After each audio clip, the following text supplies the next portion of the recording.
You do like that. There we go.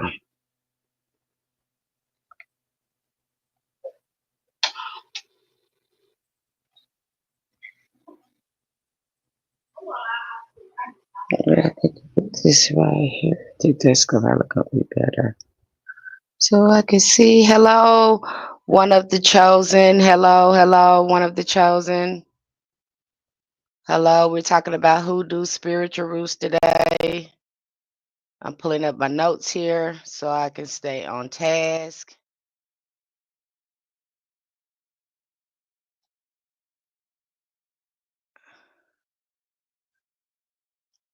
There we go. Diving into hoodoo spiritual roots, where it comes from, the survival of it, what it really is. Again, anyone that's interested in hoodoo, you don't know much about it, this is the right live stream to be on. You want to learn authentic hoodoo in its authentic form. You want to amplify your work, your hoodoo work. You want to learn the spiritual science behind hoodoo. This is the video for you. Hi, Natashia Negron. We have W. Belton. If you're interested in hoodoo, like, I don't know what that is. Okay. You don't know what that is. You're interested in it, but you want to go further. You want to know the spiritual science behind it. You've been doing workings, but you really don't know much about hoodoo. You want to start from the beginning, and you are an African American of African descent, and you're looking for to learn more about hoodoo. Hello, Shannon.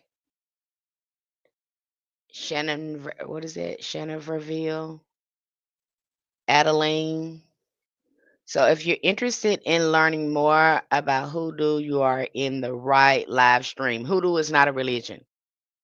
It is not a religion, it's more of a spiritual practice. And it comes from our ancestors.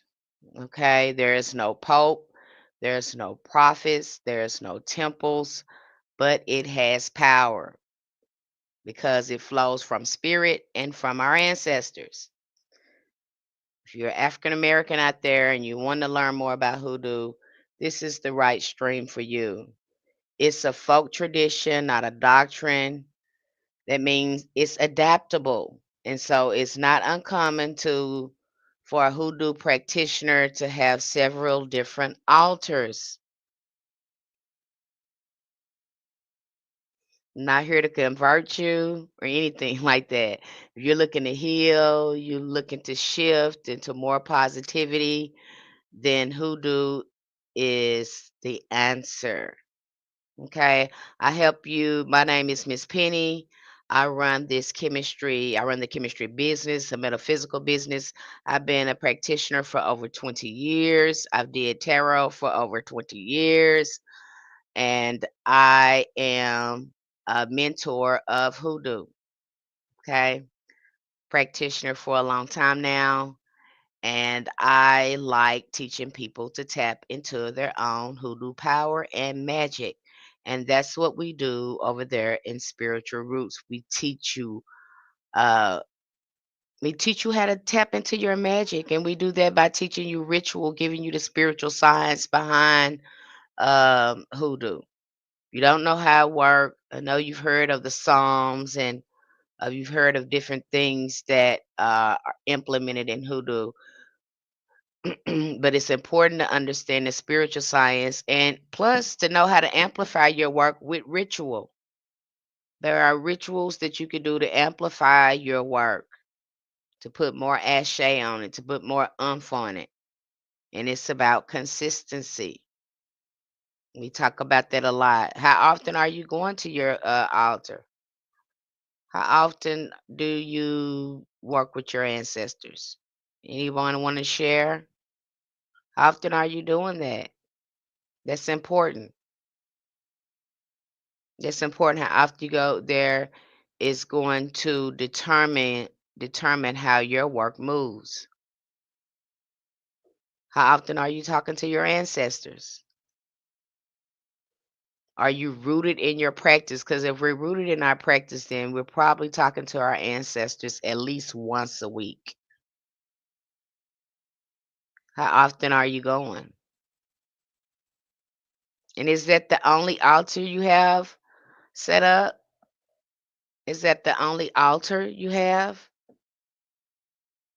All of these things matter. That's why I'm asking. Hi, Morgan Banks. Hi, Amelia Blue. Hello, Brenda Perry, Teflon Anna. I heard ancestors and stopped in. Ashe, hey, Queen. Thank you for stopping in. Morgan, how you doing? Is it breaking up? I'm sorry. I'm sorry, it's breaking up. Hello, Teflon. I'll just do the best I can.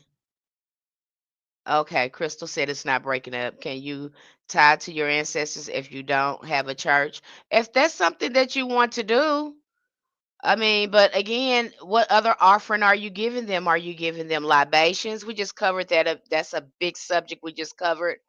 That's an awesome subject we just covered about offerings and libations and uh, what liquors are used in certain rituals with your ancestors or in certain workings. So we just covered that over there. There's a video, a lecture that's supposed to be dropping sometime next week about that. But yeah, you can if you want to. I like buying them things. I put money up there and sometimes I go use the money to decorate the altar. I just jazz it all up. I just jazz the altar all up. But going there weekly, it definitely amplifies your work. And then we're getting ready to go through the almanac. Although we have went over rituals and how rituals look and the timing of the rituals and being on time and consistent with your rituals, how it amplifies your work. It moves it right along. And understanding magic too, because I think people put a lot of bells and whistles on it. But I love the way some of the people here, they've had an experience with hoodoo and it just works. Okay. You do your rituals, you're consistent at it, you have a relationship with your ancestors, it will work. Okay.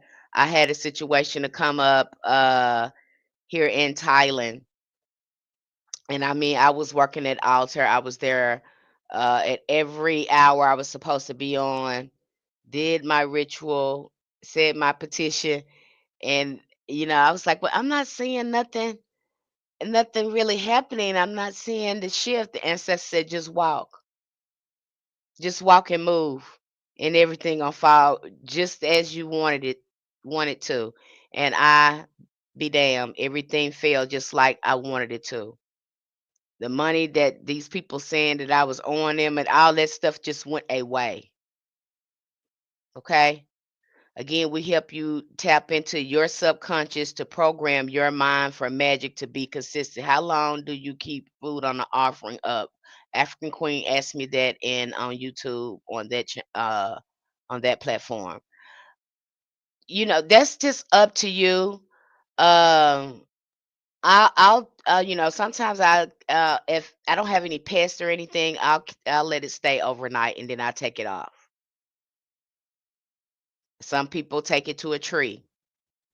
All depends on how your ancestors want you to dispose of their offerings. Again, if you are deep in your practice, then they'll guide you on how to discard their offerings. Oh, oh, do I have some in front of the camera? Okay, there we go. Can you see me now? It was that curtain. Yeah, it was the curtain. But yeah, that you can discard your offerings again, and we talk about divination over there. Divination, and I want to get on tarot cards because we're going to be doing workshops on Patreon about it because I'm going to be teaching, doing some workshops on tarot because that's important when you are doing your work. Your readings are going to be very important, very, very important. Readings are going to be important. Before you do anything, do a reading, address the ancestors, ask for divine guidance. Don't go out here raw dogging it. That's not been, I don't know, that's been my latest phrase here lately, y'all. Bear with me, but don't go out here raw dogging. Get some protection, get some guidance. Sometimes you may not even have to do work. You might think you have to do something else, and spirit say, no, you just need to go do this. You need to go do some shadow work, or you need to go heal, or you need to go pray, or they'll tell you something simple to do. Okay?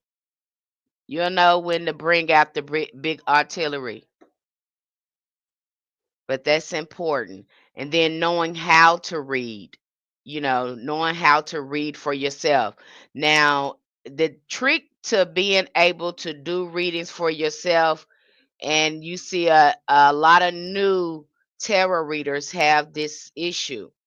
If you do not do the shadow work, doing the ongoing shadow work, self reflection, it will be hard to do a reading on yourself. Okay? Because you're still in denial. There's still blocks going on. There's been no mind shift going on. We have to renew our mind.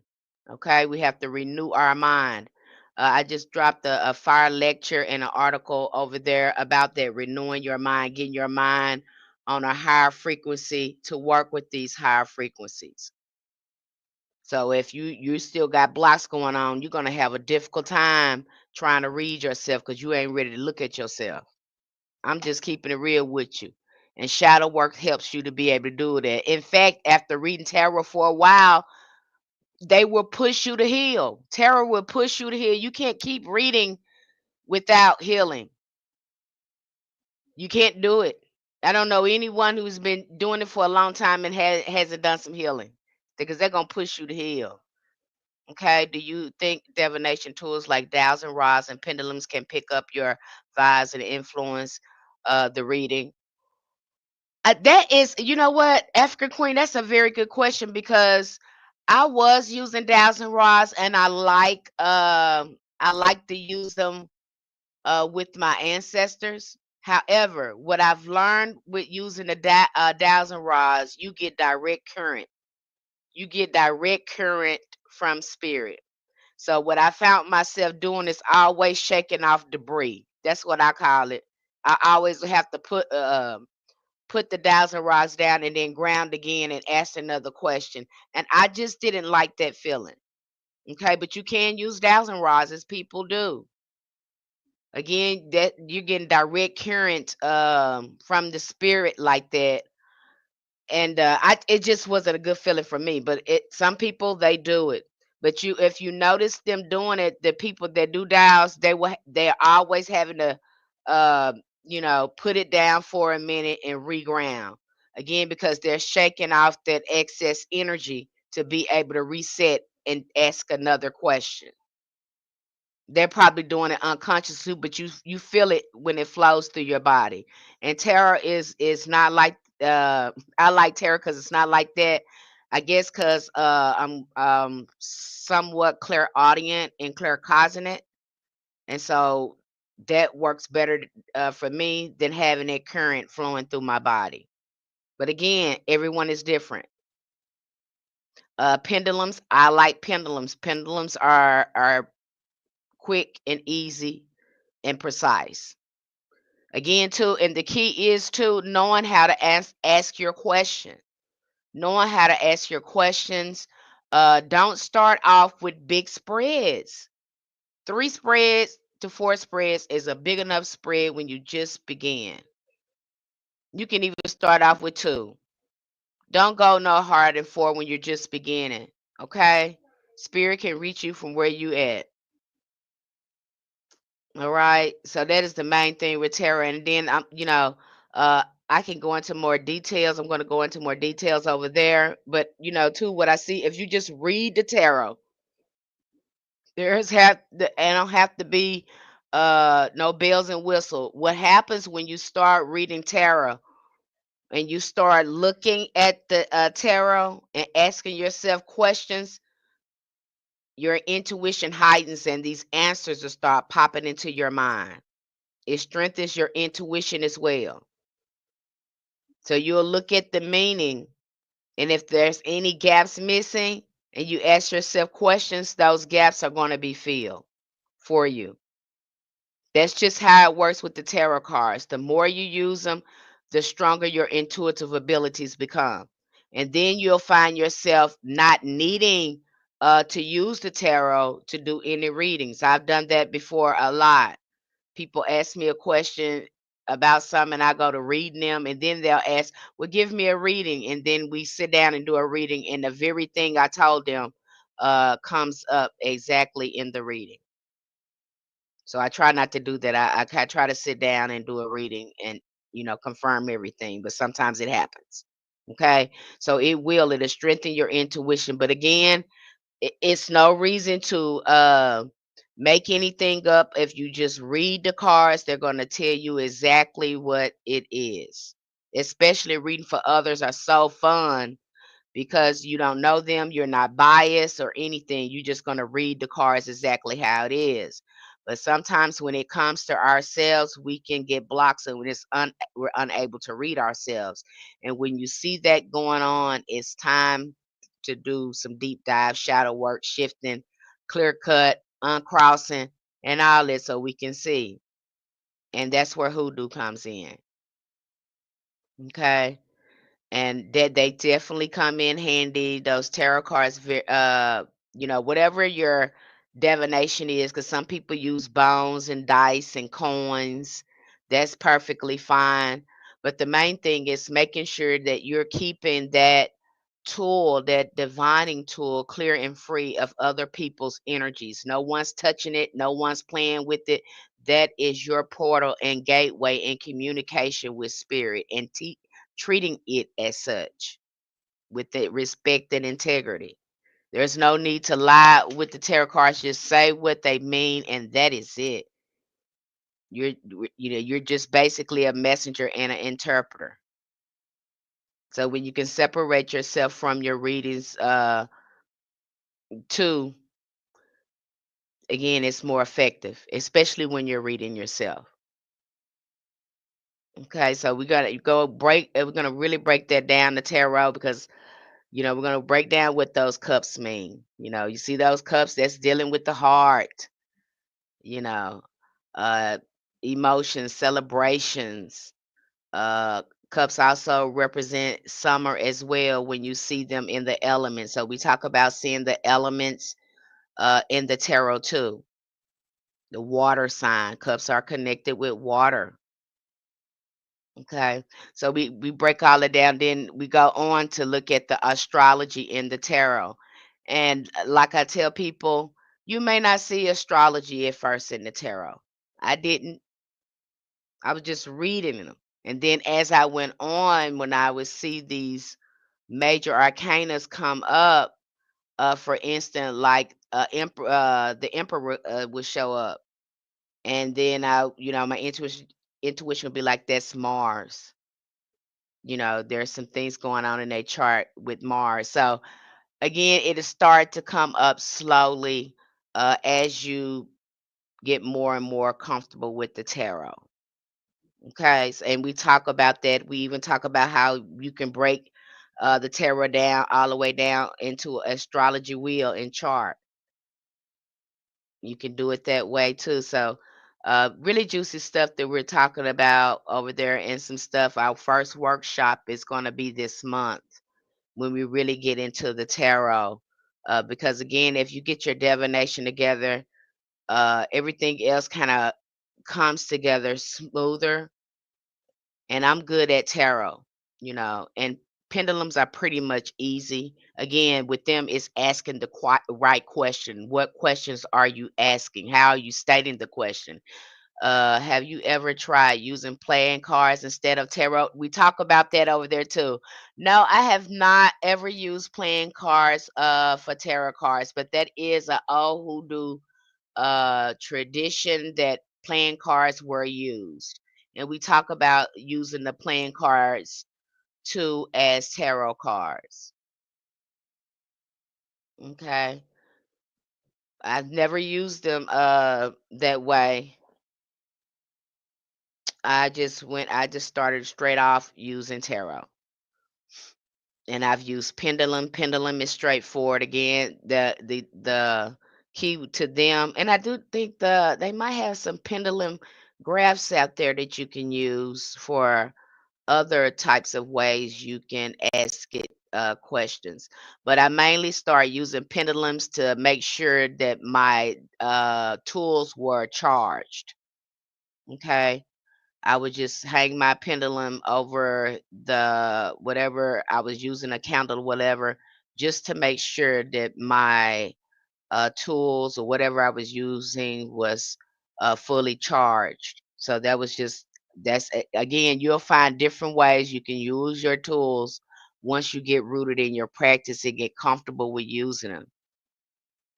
Okay, and I think tarot cards is the main thing. I think because what I've seen here is people make up these kind of stories, and tarot just is not that way. It is just not. It just doesn't work that way. Okay, it's supposed to be for you. Now, somebody can come. Hi, have you ever used copper rods? Yes, I used the copper rods. That's the ones I had. I used Run Girl said, did you use the copper rods? I absolutely did. I just did not. Again, I didn't like the current because again, you get that current running straight through you and you're shaking off debris. Now, there's a lot of people here that use rods, especially on TikTok. Pay attention to when they're using these rods because they have to let them down at some point, put them down, and then they have to reground themselves. You know why? Because they're shaking off that old debris, that old current. They have to reset themselves and go to the next question. So that was uncomfortable for me. Now, me, I think I'm more of a mentalist or something when it comes to my communication with spirit. Um, Again, I get flashes, I get pictures, uh, and then I get inner dialogue begins to happen. Clairaudient things start going on with me. So it's just different. Some people can do dowsing rods and they're perfectly fine, but I would, I would just would prefer to use them with at my ancestors' altar. I wouldn't do that. Uh, I don't know even know how much energy they are burning doing that, or how exhausted they are after doing those dowsing rod readings. I just wouldn't recommend doing it publicly. I just wouldn't because of the current that flows through the body when you're asking these questions and the people that is asking these questions. So again, if you wanna use them at your ancestor altar, I recommend it. I recommend it. I don't know about using public. I just got complex feelings about that because of how that current runs through your body, and you having to shake that off every so often to reset yourself and reground. I think that's a lot of energy. That's just my opinion. Somebody else might have a different opinion, but we definitely go over divination. Um, It's something that you really need to be familiar with in your spiritual practice, so you won't just go out there picking up stuff and doing stuff, and you don't have any divine guidance. And so we definitely gonna that's one of the main things which I know about. I know about tarot. I know it about pendulums. Now, when it comes to casting bones and things like that, again, what I've seen with that you have to have some type of diagram. Okay, some sort of diagram to help you be able to read when you're throwing lots and things like that. There has to be some type of diagram that you work from when you're casting those type of lots, and each one is different. Okay, so that's the important thing you need to know about casting lots. I've never cast lots. You know, not my thing. Maybe somebody else is good at throwing bones, cowrie shells. Somebody else could be good at that, but I've never done it. I stick to what I know. Not to say that you can't do it. Some people out there, they're good with throwing cowrie shells, or throwing bones, you know, throwing ruins. What is another? They're good at pendulums, dowsing rods. Again, finding out what works for you and getting comfortable. Choosing a divination that you are comfortable with. But I will be doing tarot workshops over there on Patreon, really to help you grasp an understanding of it and know how to use it in your spiritual practice. Because you nearly everything somebody asks me about, I always say you need to do a reading first. They might ask me, "Can you tell me such and such and such and such? I got this such." Well, let me look at the reading. Let me give you a reading because I don't want to ill advise you either. Let's see what your ancestors, your spirit guides got to say, and then we'll move forward. And then I can help. But before I can't do anything without that. I don't want to go in there raw dogging it. You know what I'm saying? I don't want to go in raw dogging it and just giving you things, and I don't have a clear picture of what's going on. Okay. So that's very important, and knowing how to read, and it's not anything spooky. And the more you do it, you know, uh, the more you work with your cards. Some people sleep with them to get more intimate with them, to even be to try to intensify their psychic energy. Have people that sleep with them under their pillows. So it's just different ways too, where you can really get grounded in your divination. And after a while, you'll start seeing these archetypes too. What I like about tarot, you'll start seeing it on TV. You'll start seeing tarot archetypes on TV. You'll start seeing them when you're walking about, and you'll be like, "Oh my gosh, that's the magician right there. Oh, that's the empress right there." You'll just start seeing them, seeing these archetypes.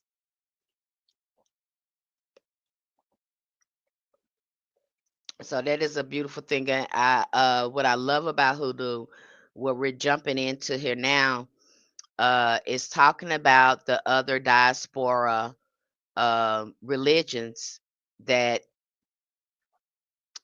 that um, that came about during the same time as hoodoo. So we look at what is really exciting was we looked at Umbanda, and we looked at what was the other one, Espiritismo. And my gosh, those spiritual practices look so much like hoodoo. So that was just great looking at the history of our spiritual practices and seeing all the similarities and seeing why we do the things that we do in hoodoo. And so I think that's something that you would really enjoy, looking at the other African diaspora spiritual systems, and it helps you understand why hoodoo do some of the things they do, and why we're able to work with the Orisha, and why we're able to work with voodoo, because we talk about all of that over there. So it's such a beautiful blend, and a beautiful practice that really has power to it when you respect it, and you are really applying it to your life, because it's definitely a way of life. Okay.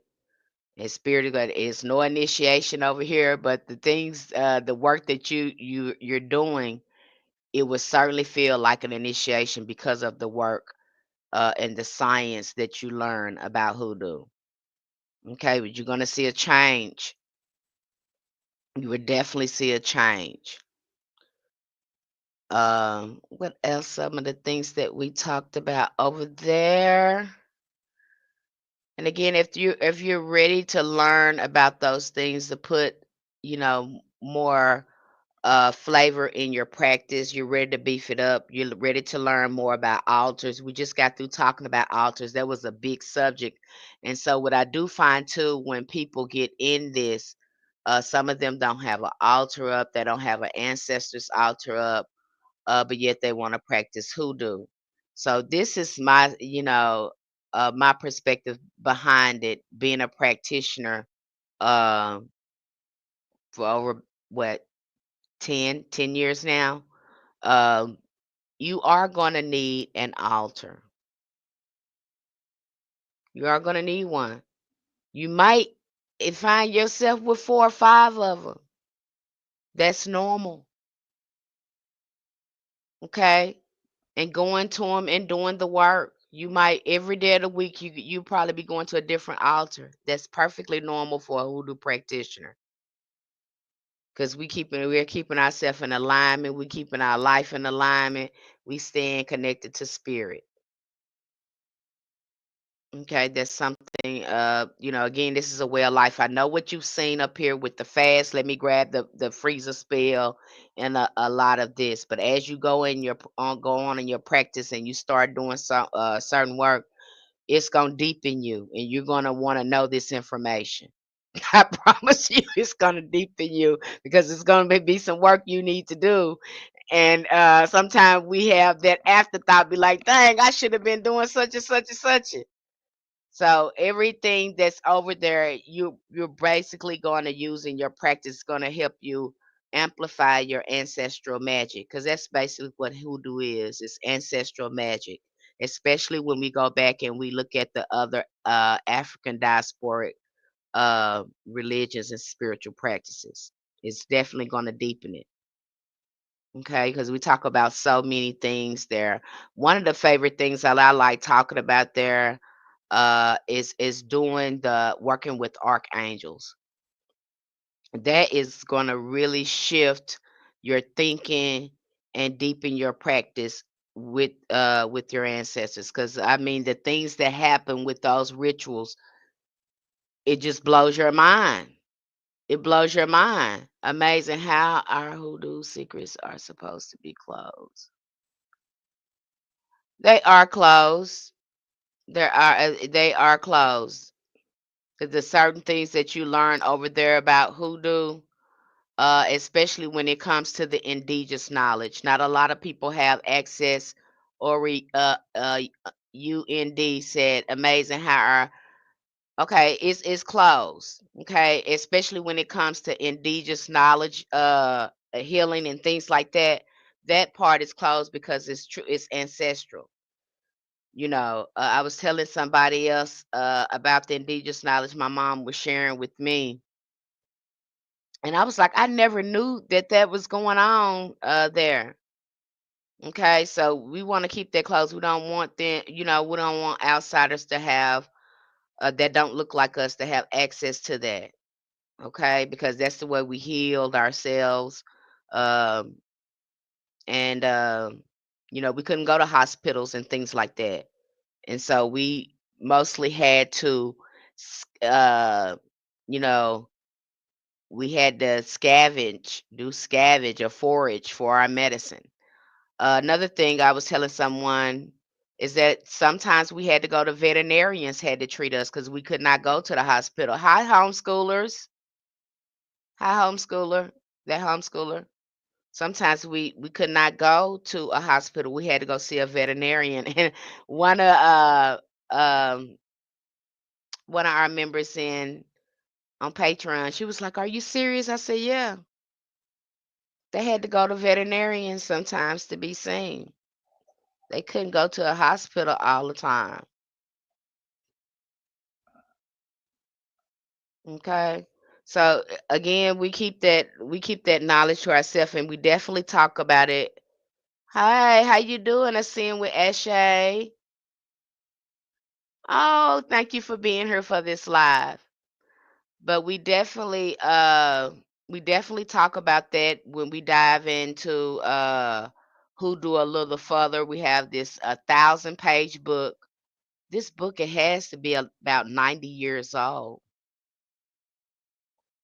And we go through there, and it's the stories are there are just priceless, and dropping so many gems that other people don't see that we see. We know what's going on in these stories. So again, that is a great book that we have over there. I did a book review on it, and again, it's full of all types of stories. Kind of reminds you of that book, Working the Roots. And they just give so many details and their experiences. And this guy, he went up and down, the South, and just uh, got all these stories from our ancestors and documented them. So this is a really good book to have and to read because it has a lot of indigenous knowledge in there. Somebody else was asking me, what about the books they have for sale? You can buy those books. I see nothing wrong with buying those books on Hoodoo. But what I find in those books is you're going to miss a lot of context. And that's what we provide over there. Like they're going to tell you, they're telling you how they do their stuff, but all the context of what goes on behind doing all of the stuff they're telling you, that is left out of the books. That's left out of the books. It is. And so until you understand the spiritual science before about hoodoo, because again, my job, when you understand it, you really start to understand your magic. Okay? You really understand magic and you understand how to work it. All right. And it does take some consistency and time. Now everything over there it is affordable, but you know what you're gonna invest in it the most? Your time. And spirit sees that. So what about, your spiritual journey is the time you put in is what you get out. Same thing with magic. The time you put in magic, that's why we got in it, right? A lot of us got more time than money, right? So we say, you know what, we're gonna practice magic. And so that's where you see miracles happen when you reduct, because that's your currency, that's your energy. You understand me? So seeing it transform and transmuted in another way, we had to learn different plants to help heal ourselves. We sure did. We sure did. And you'll find yourself using a lot of those plants, um, you know, when you get deep rooted in your practice. You see me sipping a lot of teas, a lot of eating a lot of fruits. Um, it just changes, start shifting. And it's a small shift. It's nothing that happens overnight. I don't do anything big. I might sip on some chamomile tea, put a little lavender oil in it. That's me. Um, might get some lotus flower tea. Put a little, again, I like lavender. Lavender is my thing, so I put a little lavender oil in some of my tea. So it just all depends on how you want your practice to look. And again, you use what you got. There's no need to go out about nothing fancy, honey. I got a altar over here that's fire. It ain't nothing fancy on there. Do you hear me? But that altar is burning up. Do you hear me? I can go there and get some done. So you don't think that it has to be fancy. You just need to know how to work it, because if your mind is intact and your mouth is intact, you can get something going. Okay, it doesn't have to be fancy at all. You can get some, just have nothing but salt and get something going. So again, um, knowing the power of your mind is going to be very important, because when you start dealing with spirit, that's a lot of the language that you're going to be picking up, symbols and senses. And so doing your rituals, getting you prepped for that is going to help you. And like I said, the most powerful experience you can have is working with the archangels, because when you start seeing the things how they manifest, it trips you out, because you say, "Oh my gosh," "Oh my gosh, how come I didn't know this? How can I not know this?" You know, because it works. Okay, you get the program in your mind, and then understanding Jewish mysticism and how our ancestors looked at the Bible. Again, shifting your perspective on how you look at the Bible, because really it's a conjure book. Instead of looking at it that way. Again, looking at it as a conjure book, a book that gives you authority. It gives you a divine authority, helps you to tap into your divine authority. So really shifting your perspective on how you use the Bible as well. It's just, you learn it's so many moving parts, and for some people they find their own niche. You got some people over there, it might be different. You may not be good at candle things, ain't your thing. Maybe you like oil lamps. Okay, you might like oil lamps. Again, finding out what's your niche. I've known some people, they get over there and they get into hoodoo and they love sigils. They love geometry. They love numbers. They love working with numbers. Again, it's spiritual. It is a spiritual science, and once you start learning these things, you learn what are intuitively drawn to. You start tapping into your magic. So a lot of us, we're only getting bits and parts of hoodoo. But over there, we talk about the whole spiritual science of hoodoo, how our ancestors use money, how they use the moon. That's a big thing too. I think one of somebody said that the other day. They was like, when I seen the moon thing, I was just like, oh my gosh, So uh, again, getting educated about it, knowing how our ancestors use it, because we have to remember too, they got us going by a sun cycle, and it really changes the dynamics when you understand how we use the moon and why too. We're getting ready to jump into that. I haven't even touched the surface on that yet. It's the almanac, because the almanac can help you do certain workings too, depending, which I'll go into that in detail. But yeah, so if you're ready for something like that, you're ready to learn the spiritual science. You don't have to take anything and run. You want context. You want to know the components of magic and how it really works, and why is hoodoo ancestral. Because see, once we start looking into the Africa diaspora religions among, because it happened, this is a global thing that happened to us, and we see these different religions being birthed on different areas, geographic areas, because you start to see, oh my gosh, we carry this everywhere we go because we have a signature. We just synchronize a lot of things, and sometimes some of it is so familiar and so similar.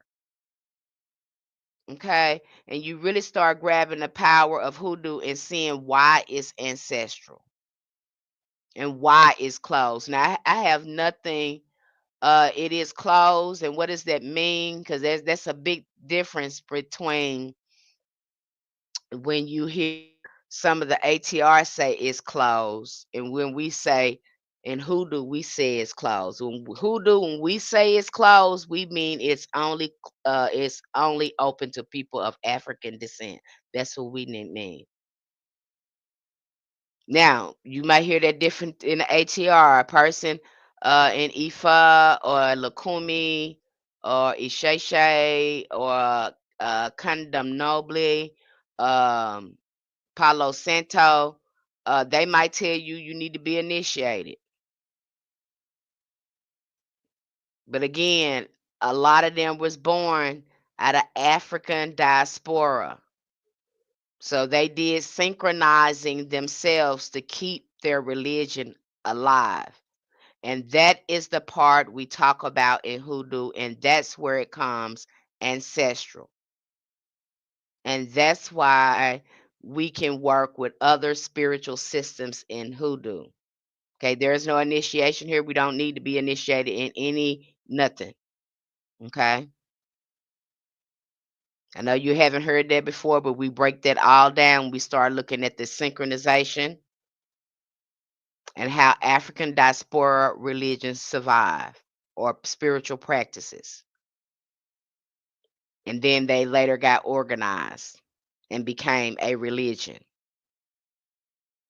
It's important that we understand the two. And we talk about that. Nothing against them at all. I have nothing against the ATRs. I'm just talking about hoodoo and the freedom and liberation we have with it and all the options that we have, and giving you an explanation of why we have a variety of spiritual systems in hoodoo. Hoodoo is able to work with a variety of different spiritual systems. Okay, and why it's ancestral. Now, and I have nothing against like I said, the ATR will give you a different answer, but we are talking about hoodoo here and how we keep it closed. That's our way of keeping it closed and keeping us safe. And we definitely go into a lot of plant knowledge, a lot of indigenous knowledge over there. So we covered the Jewish mysticism, some of the Christian roots in there by looking at the Bible as a conjure book. And then we go on to look at other indigenous knowledge and how we can use it in our everyday life, you know. So, and we're going to be going diving into curios as well. And that's another a subject too, again, that's closed. Because when you start going into curios, you start seeing some things, especially in that last book we just reviewed. You start looking at these curios and you be like, wow, they had to do that. Yep, they had to do that. Okay. And so you'll be very privy to that knowledge up there. Does anyone have any questions?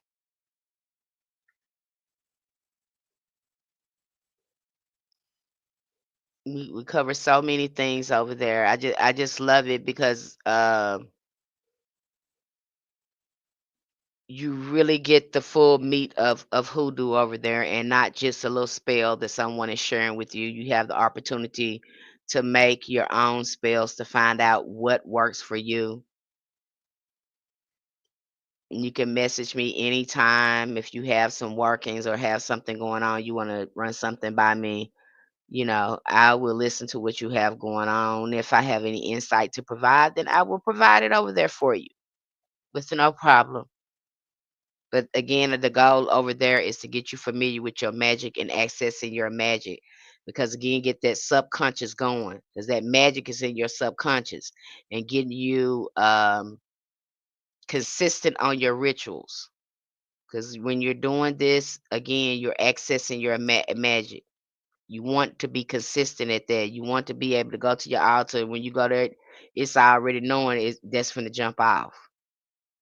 Okay, your mind already shifts to that. All right, and then we have another tier over there, which we're going to go deep over there with this.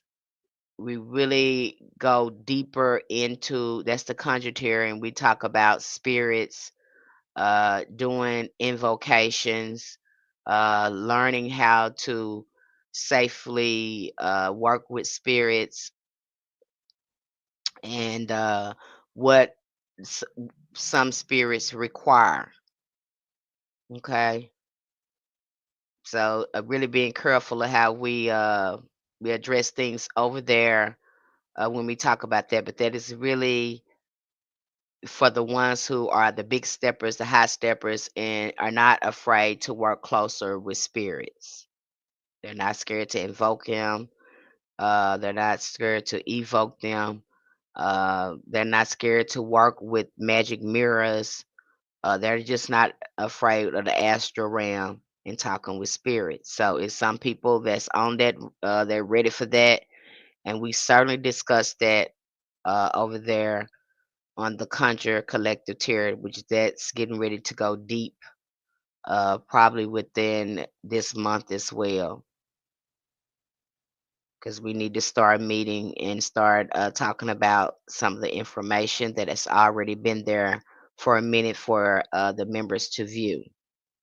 So we're going to be going deeper with that. Again, over there we have discussions. We talk about the information that we have read. We talk about the lectures.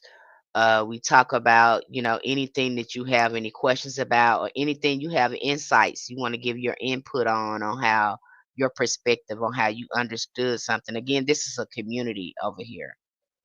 We have a community over there. where we share information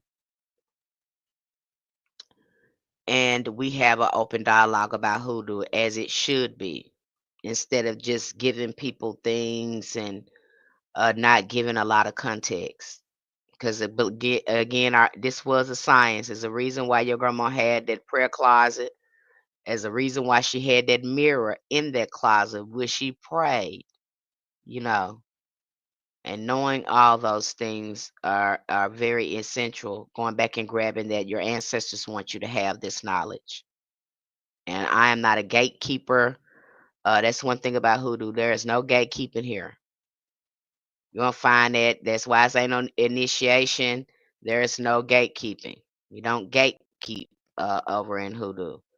The only people that we're gatekeeping with is the people that don't look like us. That's it. Okay.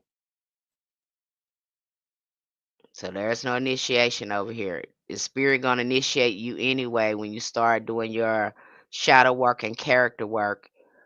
You access more power on your journey because you're working directly with spirit. You're gonna be directly working with your ancestors. Okay, and that's how it's set up. That's how hoodoo is set up. It is totally ancestral, and we connect all the dots here. I heard somebody was over there that was like, I don't like the. I think I heard somebody say something about Christian something. And that's definitely the roots in hoodoo. But again, looking at the Bible as not like a Christian, but as a conjure book. Okay. Looking at these characters totally different because that's how our ancestors looked at them. So when you start using your Psalms and looking at Moses like a conjure man, looking at Solomon like a conjure man, start looking at them in that way and what we do over here in hoodoo, it's easier for you to get grounded in your practice. And it might be harder for others who were raised up Christian trying to separate the two. But you absolutely don't need to be a Christian to work with hoodoo. And it makes more sense once we go into the other African diaspora religions. It'll probably put things together for you about Christianity. Hi, Moon Faye.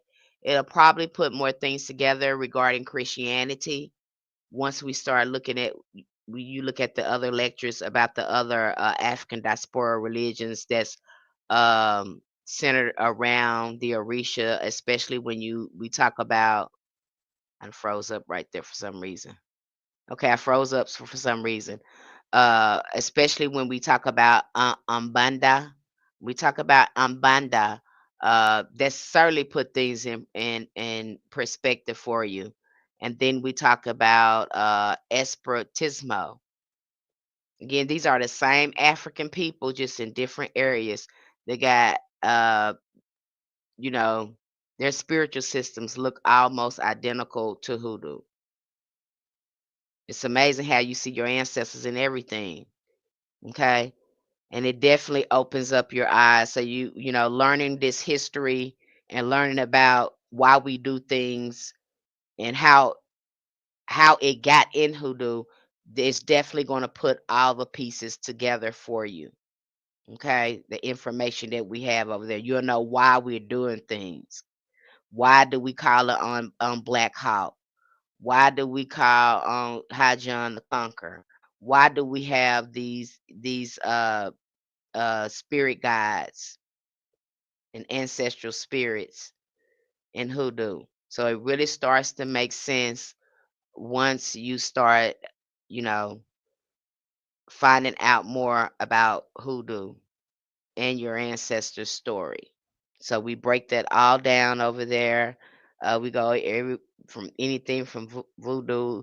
Right now, we've been on the Orisha. Now, I have talked about um, because again, a lot of the framework that we got about understanding spirituality, we got from the European occult. I don't even like using that term, but hey, lack of a better term, I have to use it here. So we do go over occult studies, especially when it goes into rituals, when it goes into understanding divination, understanding low magic and high magic. That might be over some of you guys' head, but when you look at hoodoo, it's a mixture of all of that. So we definitely go over some occult studies to help you understand. Again, because I say I'm telling you, it's a science. It's no reason to wonder about anything. Okay, and really talk about, especially when it comes to mojo bags. And making those things like that and understanding when our ancestors was doing things like that, you're creating a whole different spirit in the process on making a mojo bag. If you're making a mojo bag in an hour, then I'm going to worry about that. Okay, if you're putting a mojo, not unless it's in a dire emergency, that would make sense to me. But if you're planning on making a mojo bag, I would expect it would take you a week or 2, depending on what you're trying to do with this mojo bag. So, contrary to what you've seen up here, magic works a little different than that, and understanding the science behind it. And we break all that down over there because it is a science. There's no reason to say, "Oh, I'm gonna do this and just see if it happened." Then if it don't happen, but did you do a reading before you did it? Did you do a reading? Is that what you really needed to be doing? You know, it's so many layers to this, and learning your application. Okay. Yeah, it is a science to this. There's no reason to be doing things,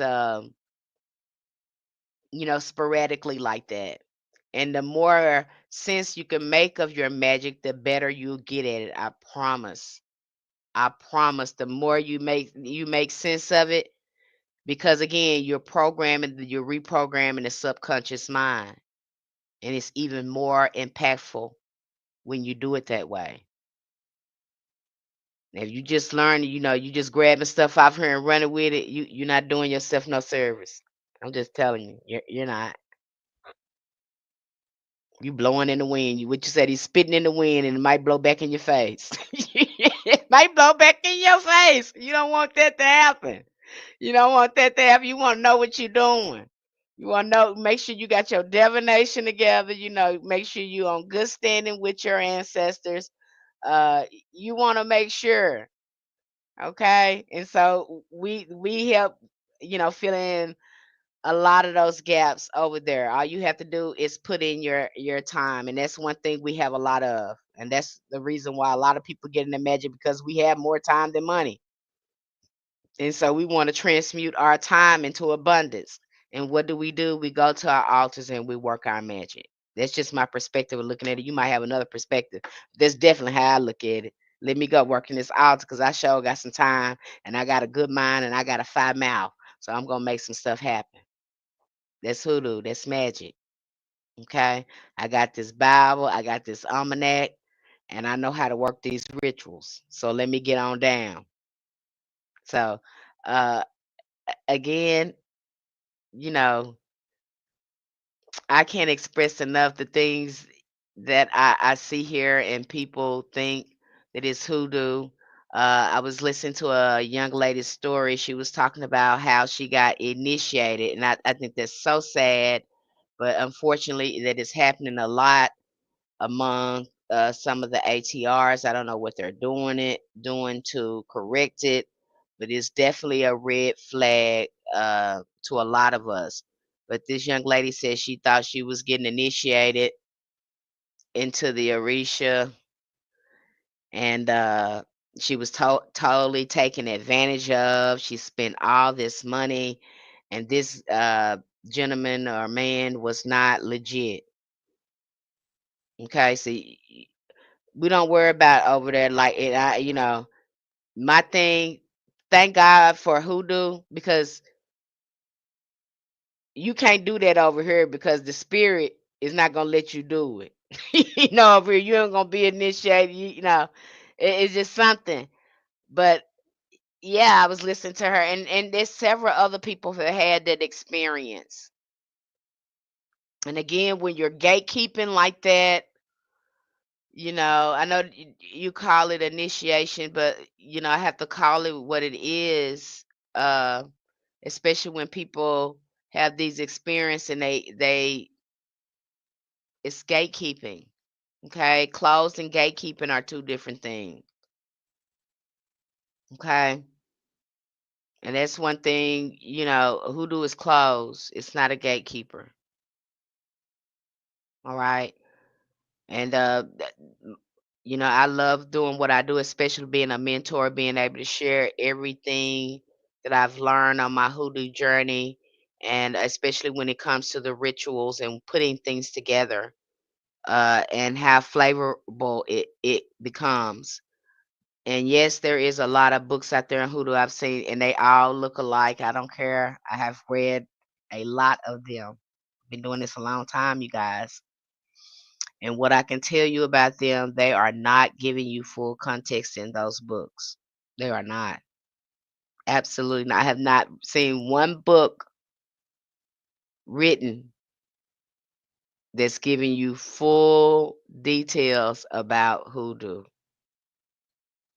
especially when it comes to ritual and altar work, when it comes to understanding the tools and your libations.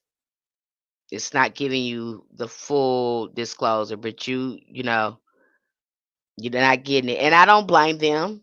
I don't blame them. We needed something, and some of us have to work from something, so this good for something. But at some point, you know, you're gonna wanna deepen your practice and get serious about it, and really get an understanding about what you're doing. And so you definitely are gonna be able to put the things together over there because over there we break everything down. I mean, the simplest thing. We just got through talking about altars and how to care for them, how to maintain them. We just got through talking about libations, what libations for different spirits, what different libations are for, how to use different libations in your workings. We covered, and that's getting ready to drop next week. So again, knowing what libations to use. Do we need to use water? Do we need to use coffee? Do we need to use alcohol? What do we need to use when we call on this spirit? What is this spirit like? So again, we cover that. The simplest thing, like break it on down. I It just does you no good for me to give you a lot of spells and you don't understand how they work. Okay. Now you can get the spells if you want to, but they just not gonna make sense to how it work until you get the full context. And that's where we come in at. That's where the community comes in at. Again, we break everything down because I want you to understand it. Hi, Delisha. Hello, how you doing? So I want you to I'm gonna break everything down for you. We even go into astrology as well. And see, everybody niche is different. You got some people they love astrology, so we do go into astrology over there as well. But for me, I look at it from a hoodoo perspective because if you know about your natal chart and you know how it works, then you know the root work you need to do to get yourself alignment. Uh, on your path, on your journey, on your soul journey. And that's how really the astrology chart should be looked at. The natal chart should be looked at. And so we look at it from there, especially when we're looking at different things in your chart, looking at your shadow work and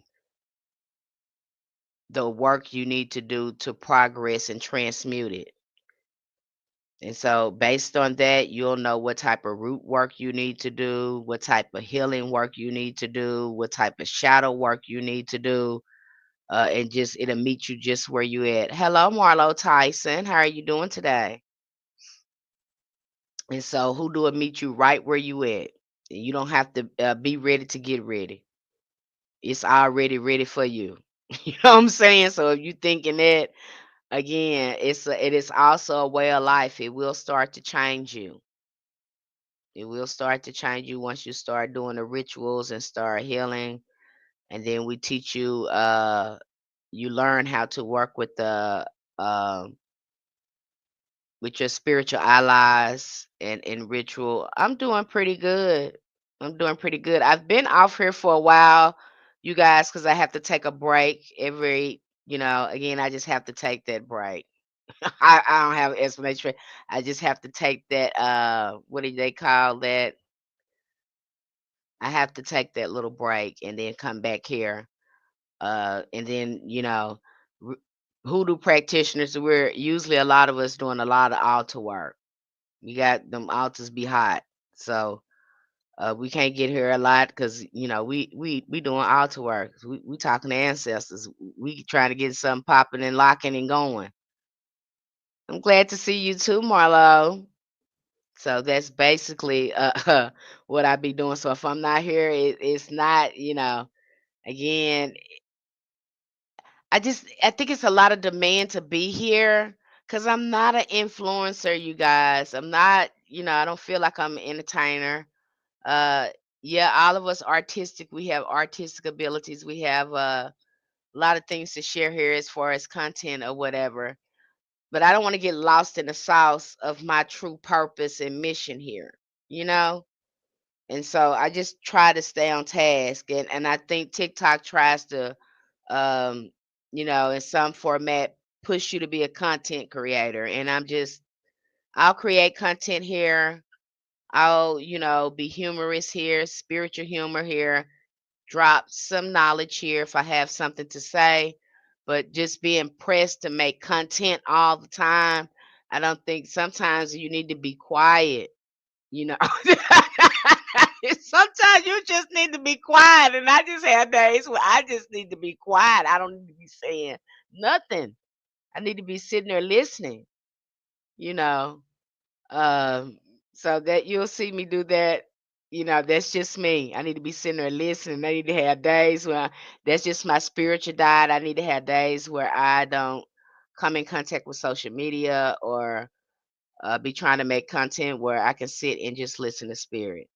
I don't want to be driven by this thing because the purpose of this thing is to help me, you know, walk in my own purpose and to help others walking their own purpose. That's the intention here. I'm not trying to, this thing can be something else, honey. Y'all know what I'm talking about with this content because sometimes I see some people up here and and I know they spiritualists or they do tarot cards and they they doing something else up here. I'm like, now what in the world? Now, baby, that's not what I saw you doing the other day. That's not what we was talking about the other day. Now, what are you doing here?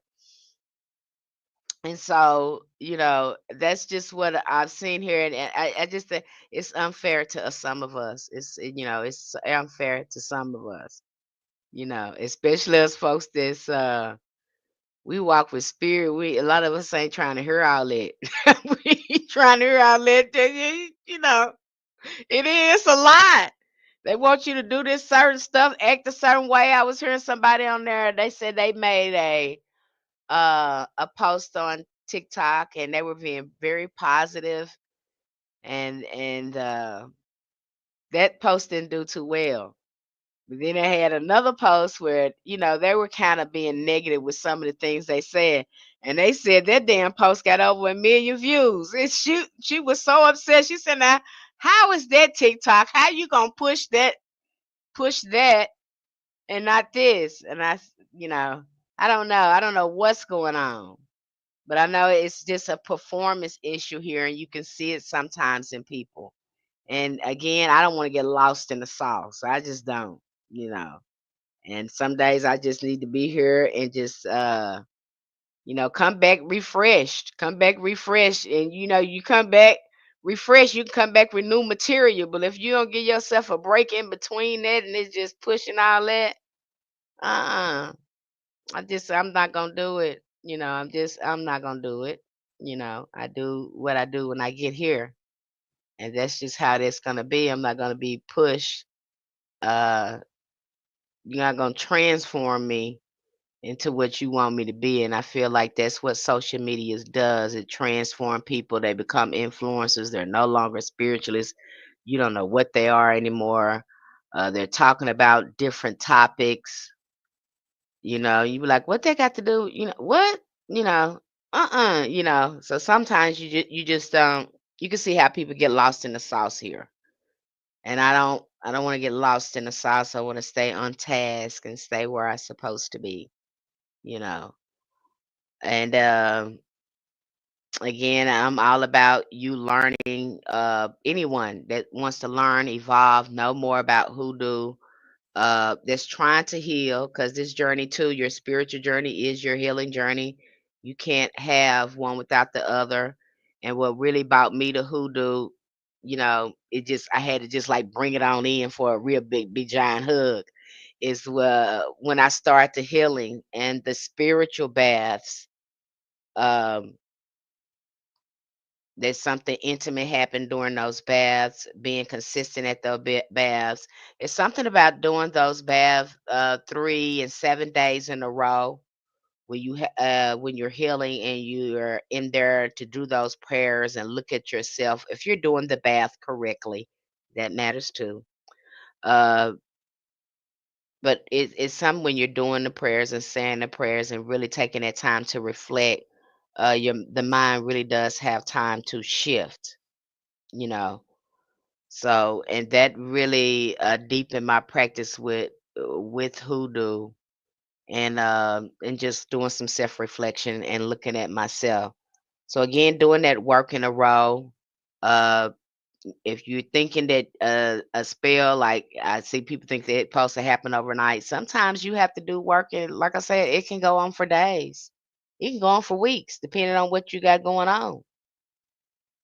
You think magic happens overnight? No. It happens because you invest time, because you invest ashay, you invest prayers in it. It happens because of consistency. And then the change, you start breaking the barrier. The barrier will break. It has to break if you're consistent. If you know anything about magic. Okay? And that's how hoodoo works. So if you're looking for something that's gonna happen overnight, nah, nah, if you that's not no. Okay, if you're looking for something like that, that's not hoodoo. Hoodoo is but the work that you put in here. But if you know how to use that spiritual science, you are gonna see a shift. I'm telling you, living proof of it. Living proof of it. Just had an experience here, um, where I'm at now. They had charged me this crazy price for utilities. I was like, this ain't right. Like, I don't even know how to handle this. And I know there's a language barrier and a culture barrier. And so I got that altar hot. I started doing my rituals, and I was like, I really don't see a difference. So I did a reading, and the ancestors like, no, you see a difference. You just ain't move yet. As soon as you move, the magic gonna start happening. And I'm like, what? You know, just move like it already happened. And I start moving like it already happened, and I be damned before my eyes, the magic start happening. I mean, it is crazy how it happens. Okay, it's crazy how when you see it happen, you're just gonna be like, "Oh my God, like this really happened." Yes, it really happened. It really happened. And so, again, and when you start seeing that happen, you get more consistent at your work, and you know how to work it. But again, because I wasn't sure, because I'm like, I'm not seeing a real shift. I'm not getting a phone call. I'm not. And ancestors just like start moving like it happened. It's happening. You just need to move. And when I moved, everything just shifted and changed. Like it, like that never did happen. It's like that never did happen. Like I jumped the timeline or something. It's a trip when you start seeing it happen. Okay, but it will happen again when you get consistency at your work, and you know how the all work. You don't mind getting up early in the morning. You don't mind being on time at your altar for those rituals. You don't mind investing time doing your altar work. You see, it ain't gonna work if you ain't willing to do the work. Okay, you can do it. You can absolutely do it. Okay. It's really gonna frighten you at how well it does work when you do what you're supposed to do. I think that's the scariest thing when you get in here and you be like, "Oh my gosh, that really did work, Miss Penny." Yes, it did, sweetheart. Yes, it did. It absolutely worked. Your ancestors are right there.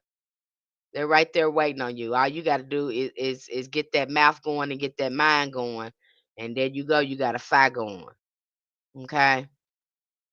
So understanding again the how the celestials above, so below, how they play in there, how we can take advantage of these energies, how our ancestors use these energies.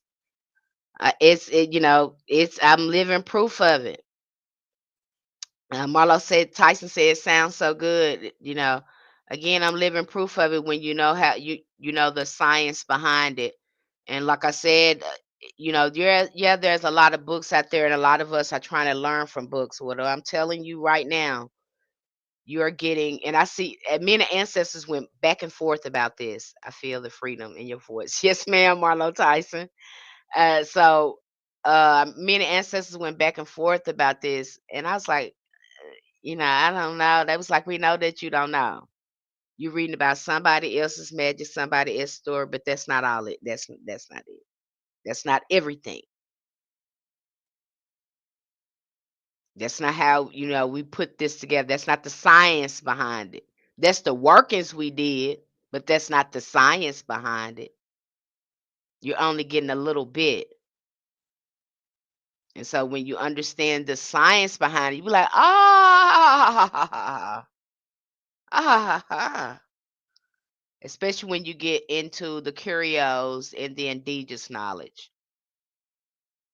Because the Jewish mysticism and some of the European folklore, when I look at some of that, and then looking at the other African diaspora religions, a lot of them didn't do a lot of things until it was an open door for it. Okay. And that's what you see with European folk magic. When they saw that Europeans and some of them had their own folk magic, again, they gave them open doors, say, yeah, we got this right here. They got theirs, we got ours. Okay. We got indigenous knowledge in ours. So they kind of gave them an open door. You see the same thing happens in Umbanda when Kardechism is brought in, which is spiritualism during the spiritualism movement. And so when our ancestors saw that, they was like, "Oh, that's an open door for us to communicate with our ancestors." And Umbanda was born. That's one of my favorites that we went over. So you're gonna hear me say that a lot. That's one of my favorites that we went over because it's such a beautiful flavor to it, and it looks a lot like hoodoo. But so does espiritismo. You look at those two, but when they see that, when they saw that, they start using that as a way for them to access their ancestors. Okay, and you have spiritualism being born. You have the Orisha coming in. And these were not initiates, these were just very folk people just like me and you that were accessing the Orisha through spiritualism. There were no sacrifice going on, just spiritualism. So you'll see that going on there. All right. And that really helps you understand the ancestral connection of African diaspora uh, spiritual practices and why it's closed. But again,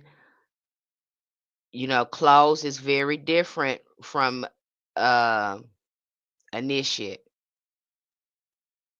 Okay. So a lot of these religions that you see formed today out of African diaspora that has closed themselves up to initiation, and this just my perspective. They've done that. I feel like it was influenced by colonization. They because of colonization had this going on in their priesthood in some format, then they felt like they had to do that. And so then it was, I have really mixed feelings about that because, again, there is a difference between something being closed. And I think we don't understand what that really means. So you have them doing initiation and saying you have to be initiated, and it to me that's commercializing it.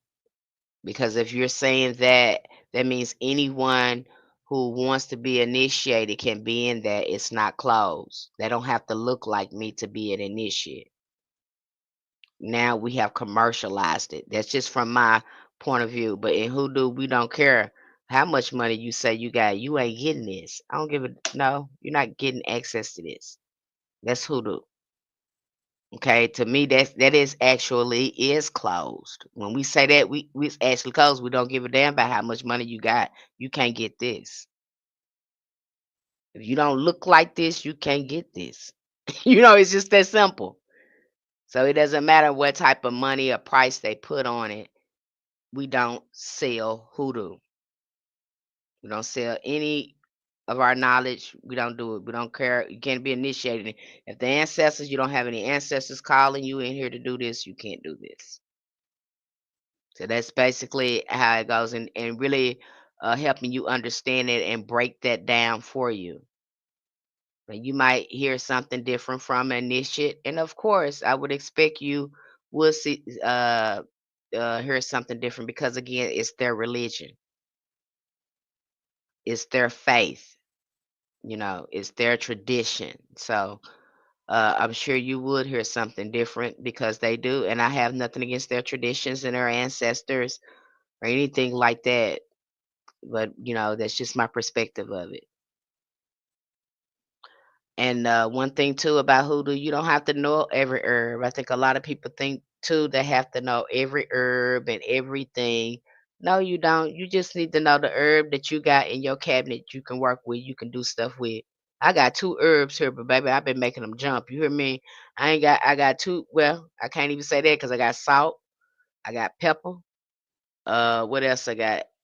I got salt, I got pepper, I got oregano, and I got chamomile, and I've been making them suckers jump. You hear me? So you don't need a whole a variety of nothing. You'll be surprised what will work in your kitchen, right in your kitchen once you get your rituals and stuff popping. So contrary to what people have told you, you don't need a whole bunch of anything to do a lot of work. You just need to know um, what herbs you got and what you can do with them. Okay, and it don't take a lot. You don't have to go out and buy anything fancy. I recommend that you haven't, that you don't do it. Use what you got and see what happens. You're welcome, Marlo Tyson. And I posted a video about that, which I've been talking about there lately because I've been hearing that from a lot of the initiates. It's just been my experience. My thing, we all came from African diaspora. That's where they came from. A lot, especially when you look at Lukumi, uh, when you look at Candomblé, when you look at what is the one of the others, Palo Santo, Palo Mayambe. Uh, it's some more out there. I'm probably missing some that centered the Orisha or even Haitian voodoo. Uh, Now when you get into those right there, and I see them out here with this initiation thing, especially to us among the African diaspora telling us this, and I know your history. You went through hell to preserve that. I understand that. But to tell someone who's that in your same ancestral lineage or had the same experience, and I just feel like now, you know, there's kind of a repeat of colonization going on with that, you know. Um, so I think again, a discussion probably needs to be had between us, maybe some of the people in Hoodoo among African diaspora, and those who are in these initiated ATRs. I just see a conversation happening here in the future about that because of to all the dishonesty that goes on with among the ATRs when it comes to that. It's just too much. I think that has opened the door to so much fraud applying that. And definitely I can see us sitting down having a conversation and looking at that again, and that some changes being made.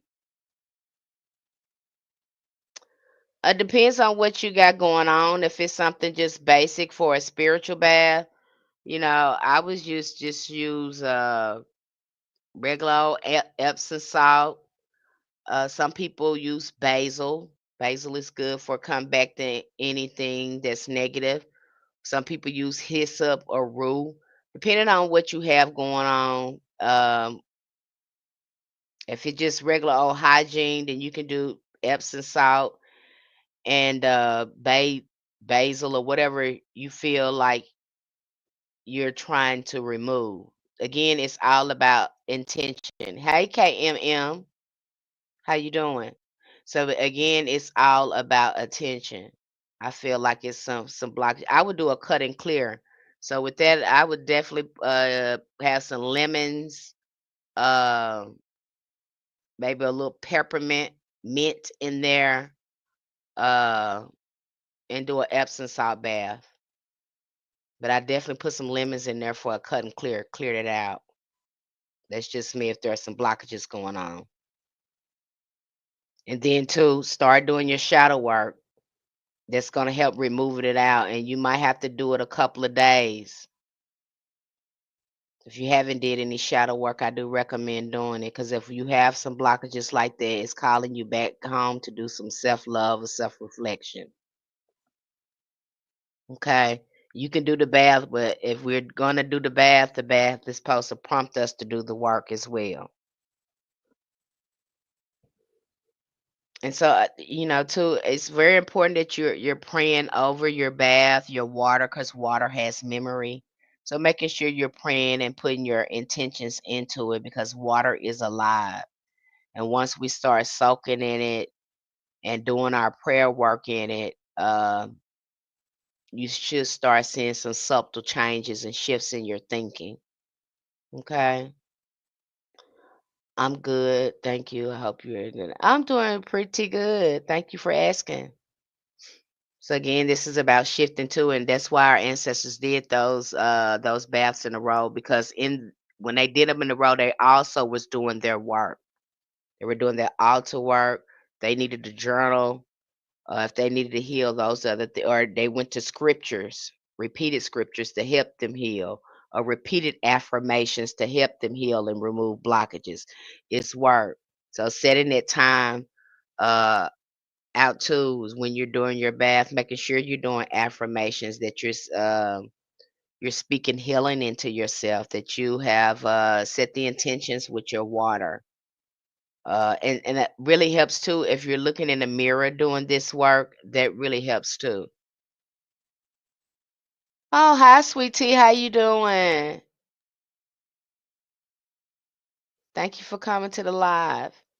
But setting your intentions with the water, because everything is alive, and that's very important for you to understand that when you're in hoodoo, everything, our herbs, our waters, our candles, everything is alive. It is a spiritual tool for you that holds psychic energy. Okay. And so once you understand it like understanding it like that, the more powerful it's going to be in your workings. I'm happy you're here. And so it's more than just slapping stuff together and the candle pouring a whole bunch of herbs in there. God, I can't see no more that it's more than just that. Okay. Just slow down a little bit. You can slow down. Now, and it's not it's with intentions. And trust me, you got time. If you want it to turn out right, you got time. Believe me. And evidently you got more time than money. That's why you reaching out to doing that working. So again, you got the time. So sit down there and set intentions and make an effort to do it right. You don't want no sloppy work.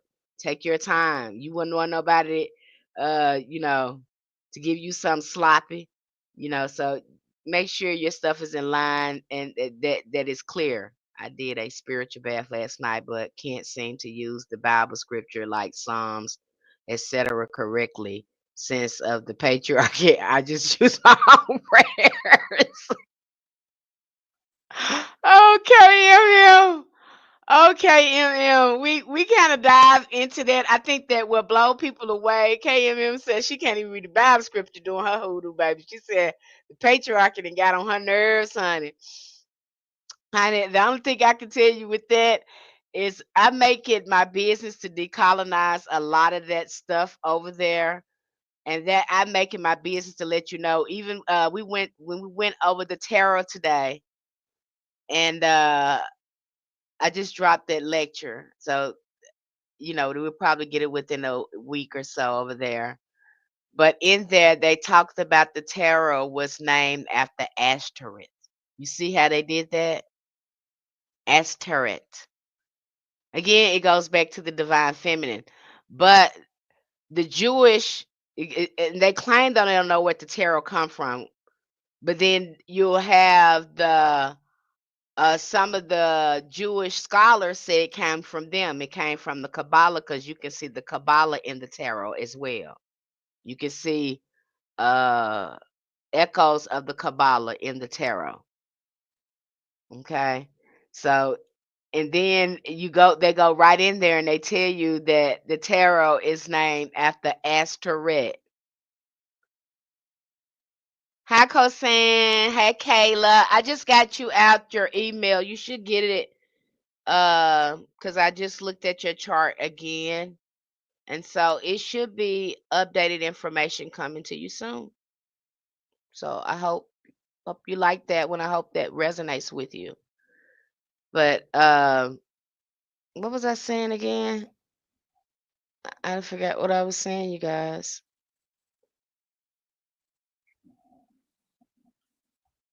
Somebody remind me what I was saying. You're welcome.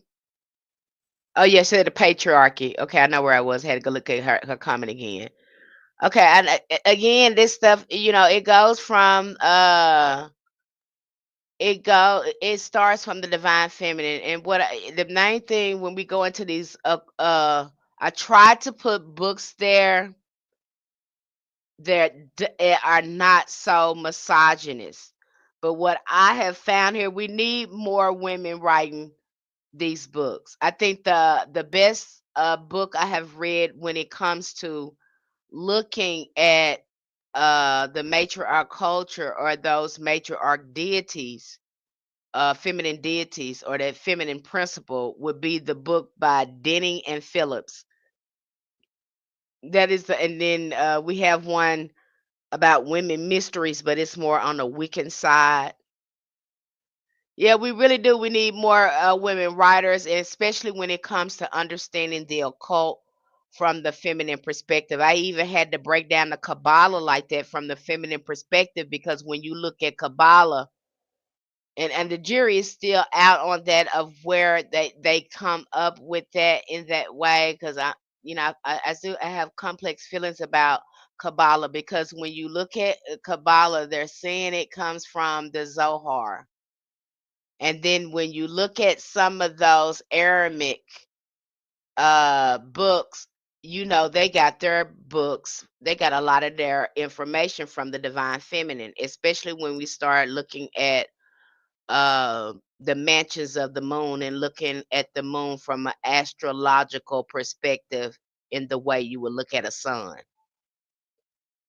And so uh, you definitely see it coming from the divine feminine. Okay. So it's just all mixed because in this Kabbalah, they're going up this Sifrit, going through each Sifrit to reach the divine feminine. Okay, they're going there to meet Shekinah glory. Shekinah is at the highest of highest there. Even when you look at the Empress is before the Emperor in the tarot. And you can kind of see again, I'm going back and forth. I'm just showing you the Kabbalah that's in the tarot, especially the major arcana when you're going through the Sifrits. That's what they're doing. They're trying to get to their Godhead. And what is the Godhead? Shekinah glory, the divine feminine. And that's what they're doing in Kabbalah. So, I really have to ask the patriarchs because they're saying they got it from Zohar. So I kind of break all it down. I'm sorry, I can be kind of a weirdo when it comes to these kind of discussions because I read so much and I've had to study and to really perfect my magic and to learn more about the spiritual practice of hoodoo. So when I look at that, I'm just like, wait a minute now, because again, I'm more of a root worker. I want to see the root of where did that come from. That's a root worker. Where did that come from? You know, I want to go back to where it come from. So if I can trace it, and usually when I trace these things back, they go back to the divine feminine, and they make be calling them pagans. They would try to use Marlo. They would try to use these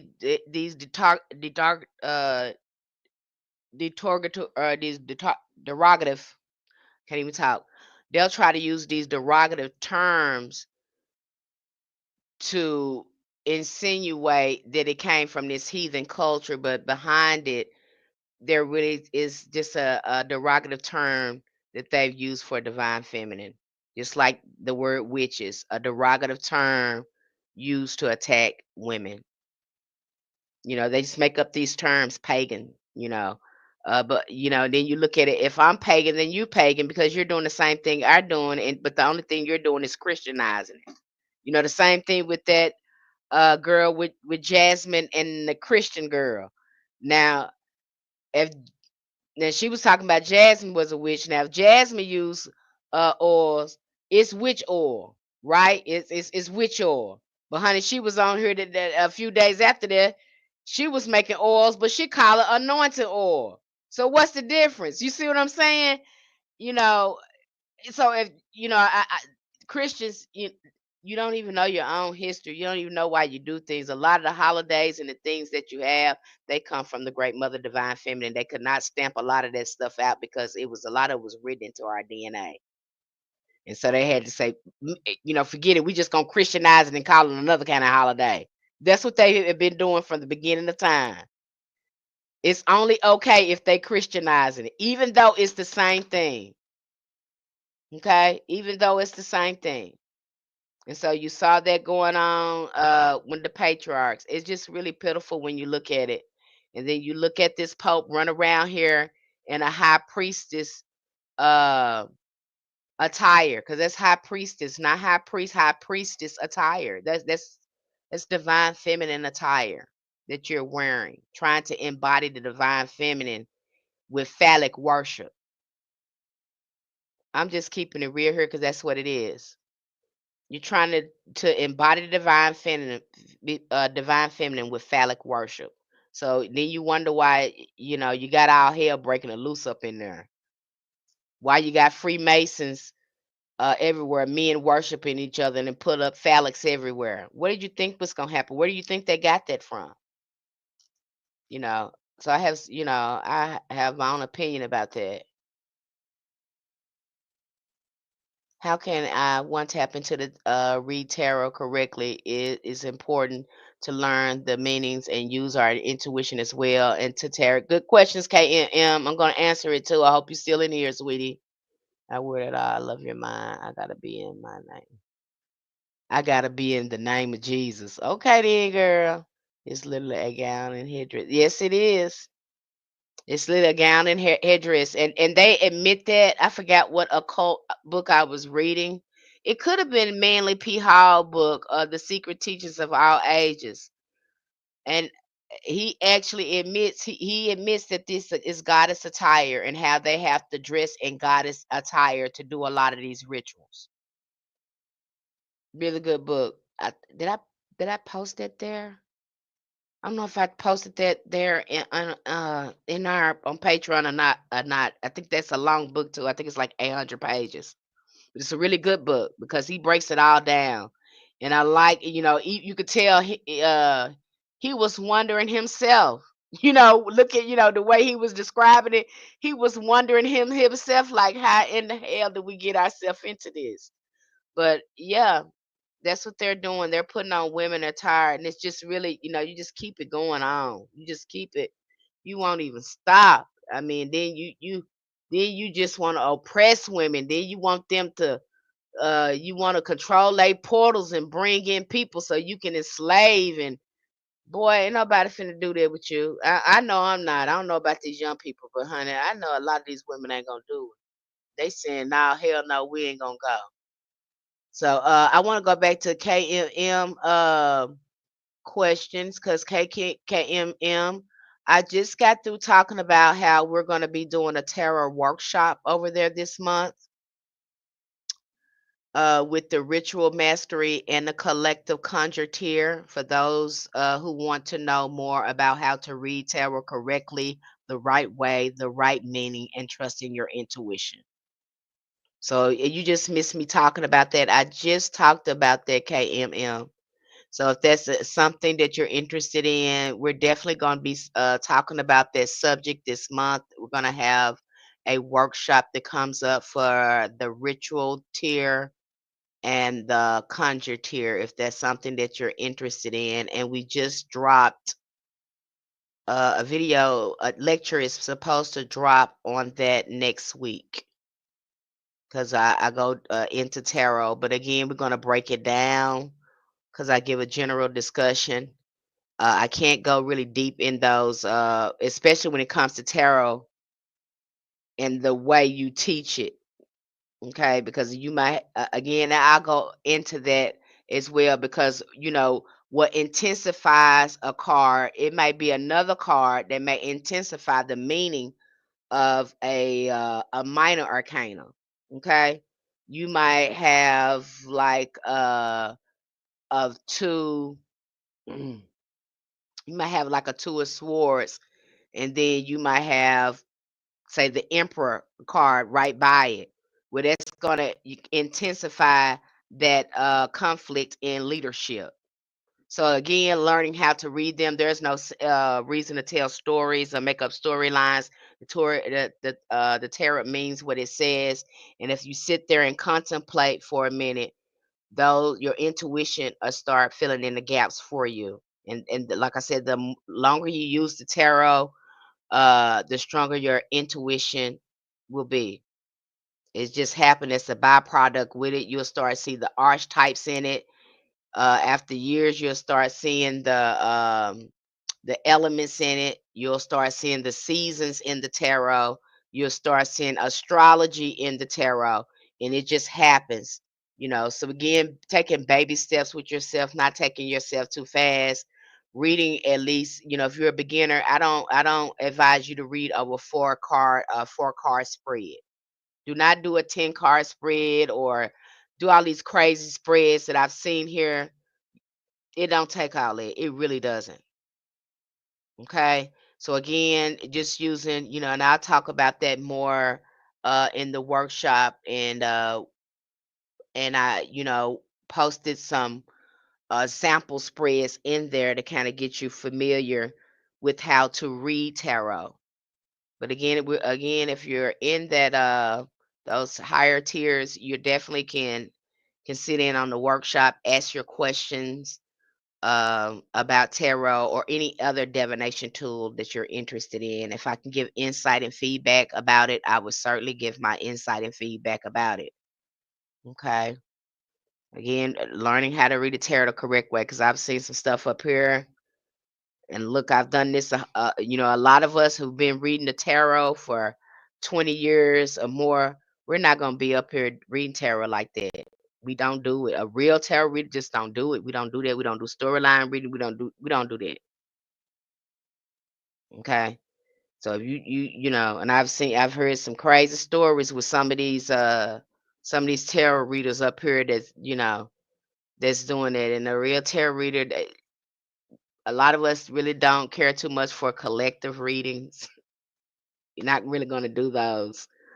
Um, we just really don't do those. We like doing individual readings. We know how important it is to give a individual a reading, and how irresponsible it is to give a collective reading. I've had to undo a many collective readings, so that's one reason why I want to give that up as a workshop that's going to be over there for anyone that's in those tiers. Just if you're subscribed over there, you're going to get access to that workshop. Okay. I don't know what women attire do. They said something, sweetie, where they could not, because of that attire, because of that original cosmic being and the way the spiritual system was set here up on earth, that they could not change that attire because that is the original cosmic divine being attire. So they could not change it. Isn't that something? But they changed everything else, but some things they cannot change. That's why you still see the Pope bow down to he bows down to a Black Mary and Jesus. Okay? Because again, he's not, that's not so-called their religion. He's bound down to the original cosmic being that gave life to the XY chromosome. See, they got more context about what's really going on than they're giving us. And so, if you don't know this information, if you haven't studied the esoteric meaning and occult history, you won't understand why they sitting up doing what they doing. You know, and I hear them too. They want to preach about Freemasonry and all that. But my thing is, Freemasonry started from a whole bunch of men who want to get serious about their phallic worship. So they went among themselves. Y'all set the stage for that. You set that stage when they seen you do it. If I do it, I'm gonna do it. If he do it, I'm gonna do it. That's what happened there. That's what happened there. So y'all got to fix that. You know, am I saying what the Freemasons doing is right? The Illuminati, whatever you want to call them. No, I'm not saying it's right. But you set the stage for lies and blasphemy when you did what you did. Understand? It's like calling each other devils, and both of y'all doing, devilish stuff. You know what I'm saying? So it's such complex, and it's to keep you confused, because if you don't know, you will be confused.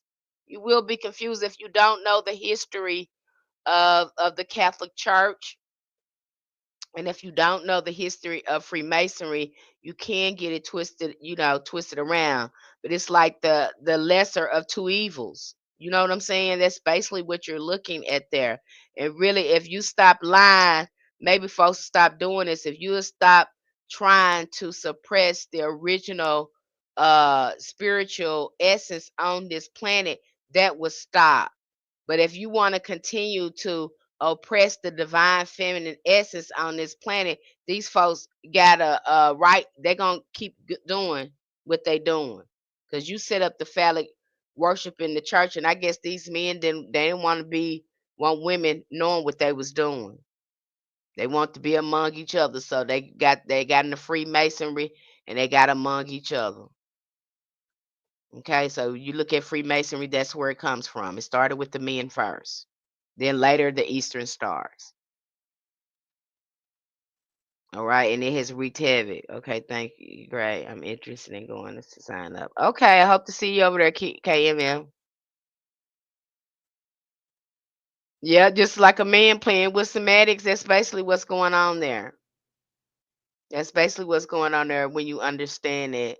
And I, it's so annoying too to go through all these occult books and they say the same thing verbatim. I've never seen a group of individuals that go out their way. That's just like in that Bible. Sometimes it can get you so mad. Man, man, man. Y'all went out of y'all damn way to put yourself in front. Do you hear me? You could tell it's a lot of line there because it's man, man, man, man, man, man, man, man, man, man, man, man, man, man. Believe me, when he talking about a woman, you specifically know in the Bible when they talking about a woman. They went out their way. I ain't never seen nobody. It's kind of sickening. I think we've been so programmed with seeing it all the time. We don't see how sick it is until you start peeling back the misogyny. And you just like, damn, the lies, the lies, the lies, the lie. I mean, you just go out your way to put your.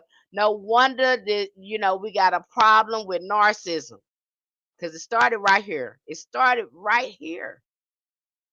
All these narcissistic characteristics. Because I mean, y'all went out y'all way to do that, especially when you break down philosophy. You put feel in front of that. I don't know why you put feel in front of it, but that come from Sophia. That come from Sophia means wisdom. That knowledge came from women, and then y'all hijacked that. Just like medicine and stuff came from women. Women was doing midwifery. They was doing all healing and all that, and then you men took that over and start calling them witches and stuff, and unaliving them. Yeah, that's what it be like, sweet tea. They're AI NPCs, deep fakes. They have the same ideologies and talking points. No lies here. I said that when I see them talking too much, I be like, "There you go, mansplaining. Just be quiet. Stop mansplaining. I don't need you to mansplain nothing to me. I understand just fine. I don't need you to mansplain because if you got the mansplain, I know damn well it's wrong. That's why I really, and I don't mean anything against men or anything, but you should not be telling the story of humanity when you can't give life. So when I see them telling the story of humanity, I know automatically they are lying. You can't even give life. You haven't birthed not one person. Get somewhere, please take a seat. Please take a seat, sir. I know you want to tell your story because somebody told you that you're supposed to be in front telling that, but you're not. You're not. You haven't carried any child in your womb. You don't even have a womb, sir. So you don't need to be talking about the beginning of life or having life or anything like that. They're gonna have to program, deprogram that. But I do make it, my mission to decolonize and remove a lot of misogyny in the hoodoo, which I think is a very need to do because what I've seen too is uh, I hear some people too describe hoodoo and it sound Christian. I'm like, that's not that either. You know, that's not Christian either. I think you're missing on how we use the Bible. That's a conjure book. You can't look at it from a Christian perspective if we're going to use it in our workings. Okay. Take my ears off and put them in your in my ears. Don't want to hear it. Yep. Take my ears off and put them in my purse. I don't want to hear that. Yeah, I mean, something is wrong with them. I don't know what it is. I got my own opinion on it. Not that it's right or wrong. I don't know. But some definitely going on there until they're ready to pull back that misogyny and look at all the lies, honey, because y'all the sins of the forefathers it's on y'all. That's probably why y'all act the way y'all act because that stuff got passed down to y'all. Y'all got a lot of work to do, when it comes to y'all healing, because it's something about that, like you said, something about that Y chromosome that thing mess you up like that. And then to look at them genetically as well, that why at some point it's going to die out. It just is. It just was never meant to stay on, stay with Earth like that. Okay. And they talk about that too. That's another reason why they're pushing their numbers. They are pushing their numbers. They're trying to mess with the birth rates. They are enticing women to have children. But the great mother, again, our mindset and has changed. And what I like about it too is you have a lot of women coming in here too, saying no, we don't want to do that. We don't want to consistently get caught up in this birth cycle like this. We want to correct some things.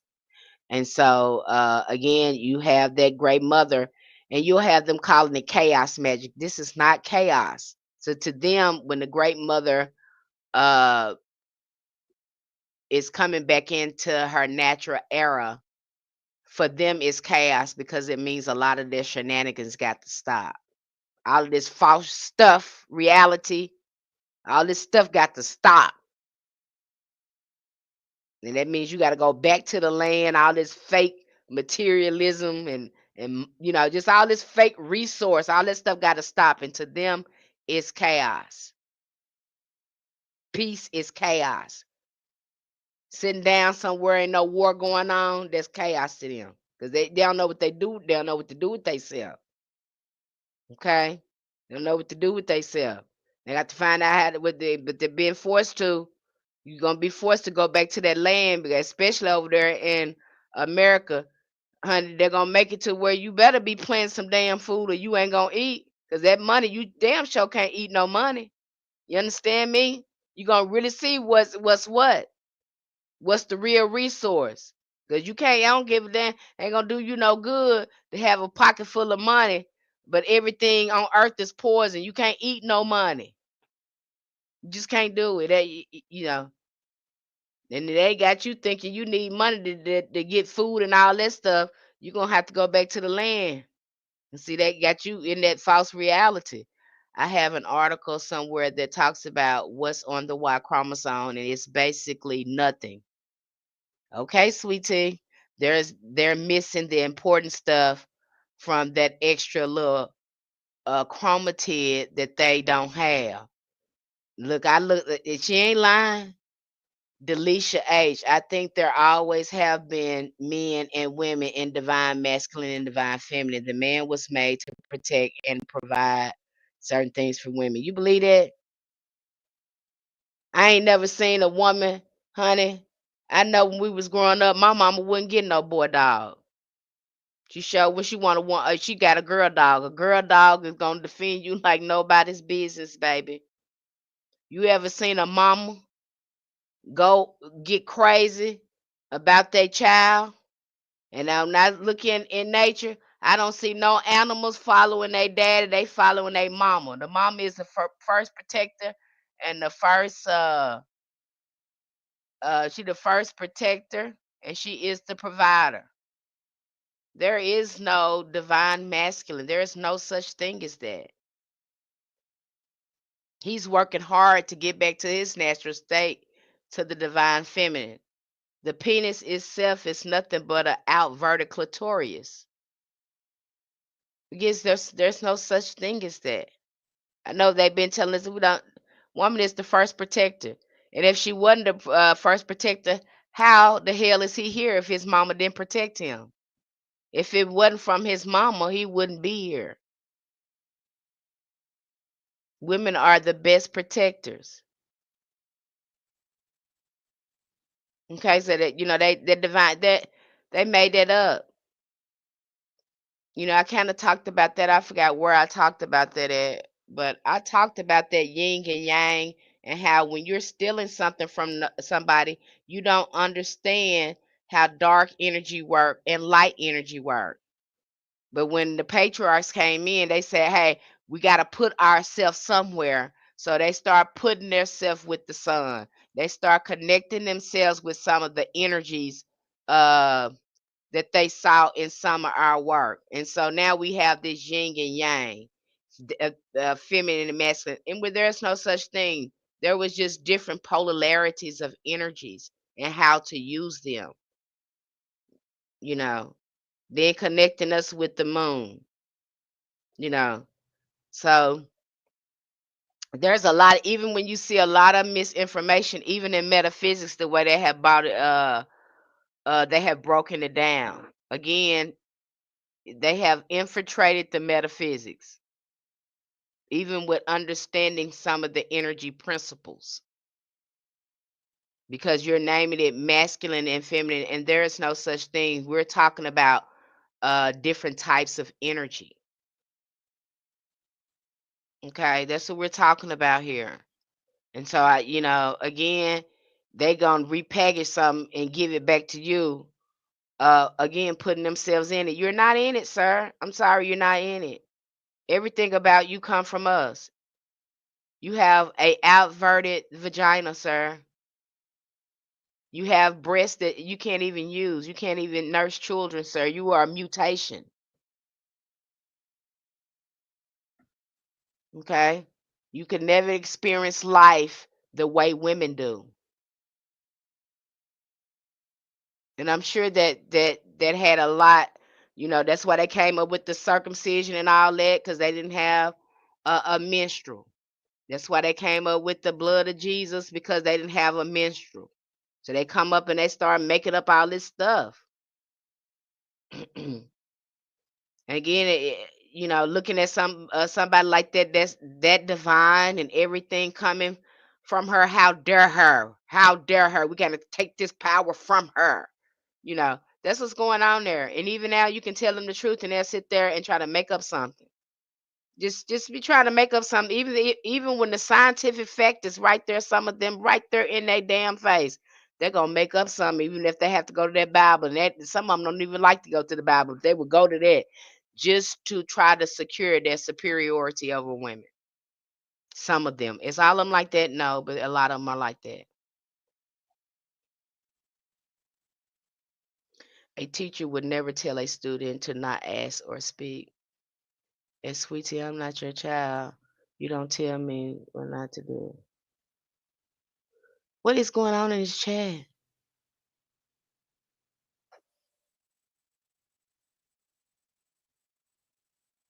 Oh, is she just asking questions? Go ahead and let her. I don't mind Delisha asking questions. And it's easy to have that misconception because they push that all the time. Divine feminine, yin and yang, divine masculine. You are not a divine masculine, sir. You're not that. Okay. Even your everything about your body parts is feminine. I know you don't want to hear that, but it is. It is. Everything you got from a woman. Everything, every part of your body. And I'm sure they felt the same. And they know this, you guys. When you go in and you read the book, The Great Cosmic Mother, they had psychiatrists. It tripped me out. Carl Jung, Einstein. Was Einstein? Einstein had something to chime in on it about it. Sigmund Freud. They all did studies on the cosmic connection that women had with the universe. They absolutely know. That's why they worked so hard to do the things that they did to us. They absolutely knew that uh,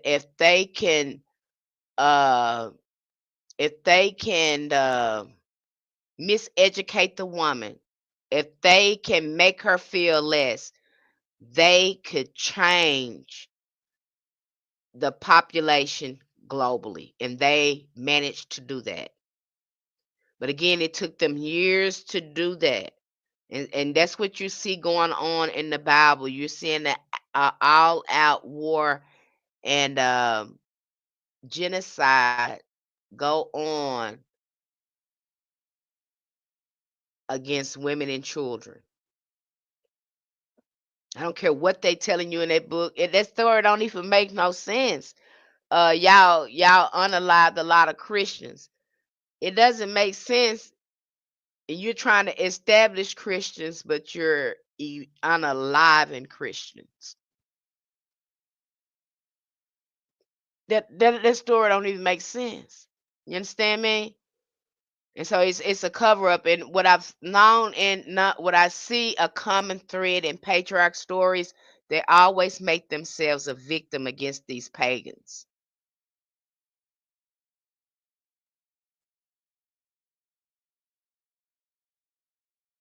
Yeah, Delisha, you're right. A lot of things about that are plagiarized. You can see that in Kemet, and then you can go back to even further. When you go back in Kemet, you see there was a patriarch shift in Kemet. That's where the patriarch shift first happened, when those great mothers there were overthrown. Because when you go back and look at the ancient Egypt or ancient Kemet, everything was divine feminine. You have Nut, you have Sekhmet, you have Basset. You see all those spiritual archetypes as being women, and then later it looks like these men start writing themselves to be related to these deities. Go back and take a closer look. You'll miss it at first because you see so much of these hotel brothers, they be so big on Egypt and they be so big. But if you go further back, and a lot of them don't like going further back, you see it was totally divine feminine. And these patriarchs, they didn't have any place in there. Some kind of way they start writing themselves in there. That to me was a big red flag to me when they start talking about them aliens, when they start talking about the Anunnaki. Again, the patriarchs are telling this story. They're saying that they come from aliens. It seemed to be a common thread among patriarchs telling this story. And we know that their genetics has not been on Earth that long. However, if we look at the XX chromosome, we've been here hundreds of thousands of years before the XY chromosome even showed up here. So I think the question we should be asking, where did they come from? Where did that chromosome come from? I talked about that. I don't know if I talked about that on my chemistry channel, but I definitely talked about it on my Cosmic Mother Ministries channel on YouTube. I broke that down. And again, this is their story. Our story is that we came from the water. That's women's story. We came from the water. You can see that. Our body holds water. Okay. That's our story. Our great mother come from the water. When you're looking at the story of Mama Wata, when you're looking at the story of Tiamat, you're looking at echoes of a scientific explanation and a biological reason for the XX chromosome.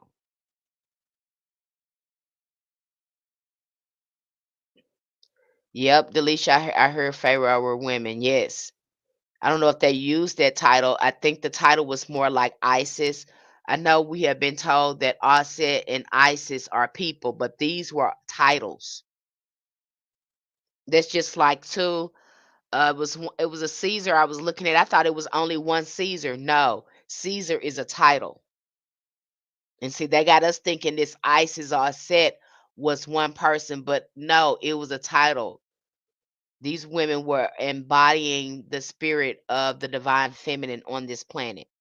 And that's why you'll see Isis worship or Aset worship being a global thing, because this was a global thing. It was understood that God was a woman until we had these phallic worshipers come in and change that. Again, like I said, I break all that down. We kind of talk about that on Patreon. I kind of decolonize a lot of it and take the misogyny out of it, because it really is, it's drowning in misogyny. And once your spiritual eyes is open, it's kind of sickening to see someone go out of their way to do this. It's just sickening. These men, I think a good example of how sickening these men minds was is to look at the story of Hypatia. Hypatia was very, very smart, very intelligent. Uh, she was a professor, a teacher in Alexandria, was prior Egypt, ancient Egypt, but they turned it into Alexandria. and she came up with a lot of mathematical and astrology concepts that they use right now today. But then you have everyone was going there to learn different things about theology. Yes, Hypatia. Everybody's going there to learn about theology, philosophy, spirituality, metaphysics. I mean, so many things is going on in astrology. It was just like a hub for learning.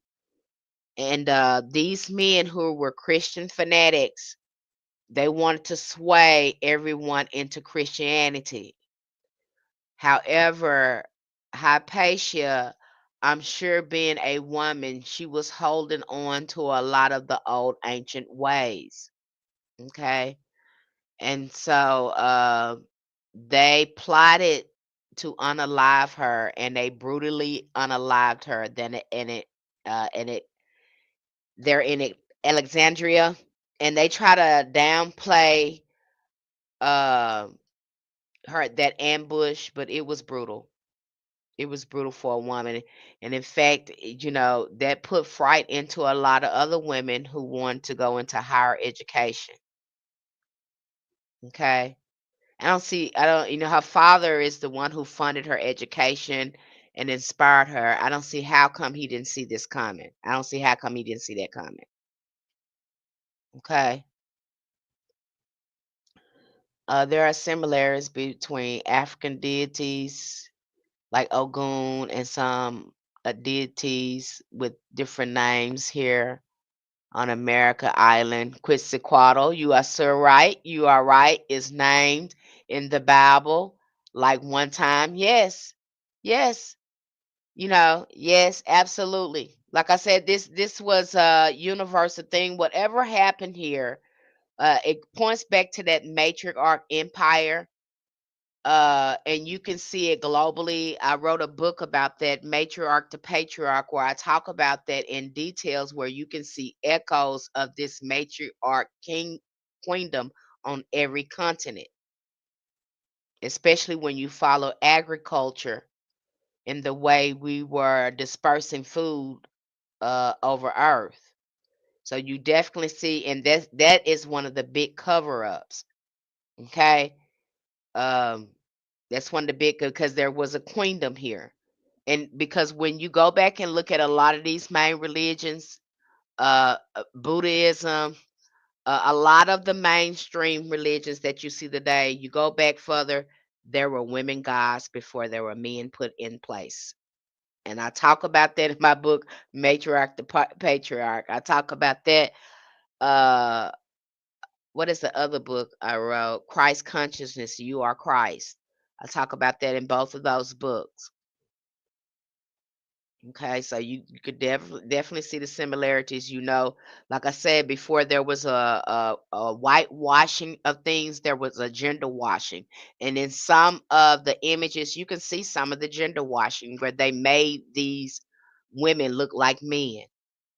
But we don't pay attention to it because it's not in our consciousness.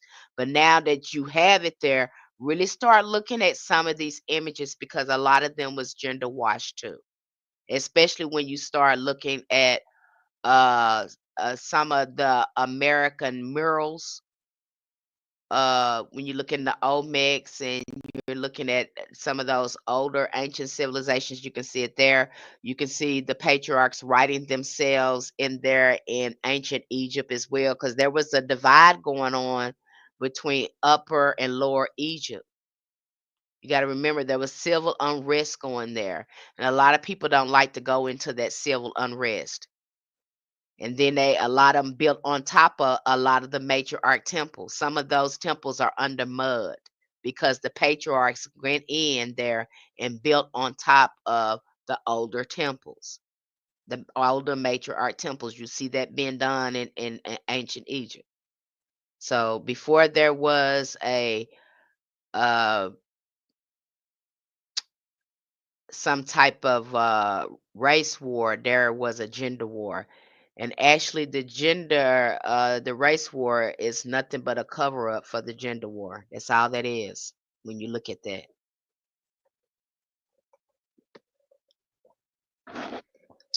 Sit down and talk to your ancestors. They'll tell you. They'll tell you. They'll send you the information. And especially if you get over there in Patreon, you're gonna see it's gonna be right there in your face. You just it's something because you have to sit with that. You have to sit there with that and be like, what the hell? Yeah, you know. I don't know what they doing over there in Christianity. Over there, I don't know what they doing. But when you show sit with the facts of this, you can start unpeeling some things and looking at the truth. But I definitely removed that over there, all the lies. There's no sense in anymore. Our ancestors didn't have a lot of access to a lot of material, so they didn't have this knowledge. And again, the way our spiritual practices is set up, they are like technology. They're meant to evolve, adapt, transform, and recalibrate. And that's basically what hoodoo is what's going on with hoodoo now. And over there, that's the way, I try to mentor you. Okay. Okay. Hypatia Daughters talks about this a bit. Hypatia's daughter. Yep. So the mothers put the pyramids everywhere. Exactly. And see, they knew how to work with sound, and they knew how to build things with sound and frequency, vibrations, and all of that. A lot of that stuff they tried to put away when they got rid of those bells, because it was bells all over the world to keep the us on a sulfaic frequency where we can always have that vibration and frequency coming in all the time. Um, we wouldn't be bombarded by a lot of these negative thought forms. So these bells also kept away a lot of the negative thought forms, and people were vibrating at a high frequencies. You had more genius people there. It was more genius people walking on earth during that time. Okay, that was the golden age. And so when the patriarchs come in, they start getting rid of a lot of these giant bells. You'll see if you look into that, it's like all at one time, like, why they getting rid of all these bells? But that was to take us off that sulfate frequency, because again, uh, these frequencies help us harmonize with other celestial uh, luminaries and things that's above us, as far as the planets and things like that. Yeah, we had this down to a science. Okay, that's why just look at the. It's. I was even talking about today. We were talking about the geometry. I was doing a lecture, and they were talking about Pythagoras, but you got to remember they got that math from women. Pythagoras. Those were the Pythia priestess. Those were the Sibyls. So that they letting you know where they got all this stuff, because a lot of that stuff they couldn't change your name to. They tried to. They call themselves slapping their name on it or putting a man in front of it like they invented it. But they really got the math, the science, all that come from women. Everything, all of it. Okay? I don't give a damn how many men they put in front of there and slap a name on it or whatever. That's just like that movie Hidden Figures. They didn't bring no black men in there to calculate how to get in the so-called space. They brought black women in there. They had black women calculating and getting into space. Are you hearing what I'm putting down to you? They telling you without telling you what it is. Right there in your face. They didn't take no black man in there. If the man was superior and they knew how to do that, why do you need these black women? You understand me? Because they have the genetic coding. They have that information already locked inside of them. And especially the one that Taraji P. Henson played, she said she saw things, she saw geometry. That's all she saw is numbers. You got people like that. They were born with that in them. They were a born walking computer. Why? Because they're tied to this matrix. They created it. This is we are the motherboard. If that makes sense to you. Yeah, I heard these special bullets are made out of metal for our bells and some bells are hidden in Russia. See, delicious. Yeah, you right. I always wonder why they had that bell in Philly. Never made no sense. 'Cause I'm telling you, they had this, and they call it the Tartarian era. But really, you're talking about the matriarch terror. Just like somebody was looking at these buildings in Chicago or wherever he was. He was like, "Oh my gosh, these are generators. These are not just buildings; they are generators. This is technology." Yeah, a lot of them cathedrals and stuff that you see, they didn't build those. That some of them was already there. Again, our ancient mothers had perfected this to a science, and then we had an evasion that come here. So when I look at these Anunnakis, I'm like, okay, that sounds like an invasion. That seems like the people, the beings that were already here, they were invaded by another species. Okay, that's what it sounds like. So, but you do your own research. But that's how the Great Mother explained it to me, that it was invasion, and we're still being invaded right now. It never stopped. When the XY chromosome came into being, really listen to their story and then listen to our story, because our story, the original cosmic being, the divine feminine, our great mother says we come from the water, that the ocean is our mother. Okay, that's our story, and it proves that all life does come from water. Now, when we start listening to these patriarchs, they start talking about coming from outer space, from somewhere else. I usually hear a lot of them tell that story. Okay. But you do your own research. You make up your own mind. But that's definitely what I get from that. I always wonder why. The cathedrals with the bells and the towers. Yep. Again, vibrating on a higher frequency. Because Earth has its own tone as well. But we also had a sophonic frequency that we can tap into to keep the frequency high here, so we can come involved with higher intelligences. And see, we're not coming in contact with higher intelligence now. That's why a lot of us depressed, got bipolar. We hear negative thoughts and voices all the time. We got traumas ruling us because we're operating on a low frequency, and that's allowing these other spirits to come in and take over a lot of us, especially if we have weak minds. And then they beef it up with this low frequency music and these boule celebrities, and it's a whole bunch of junk to keep your mind on a low frequency.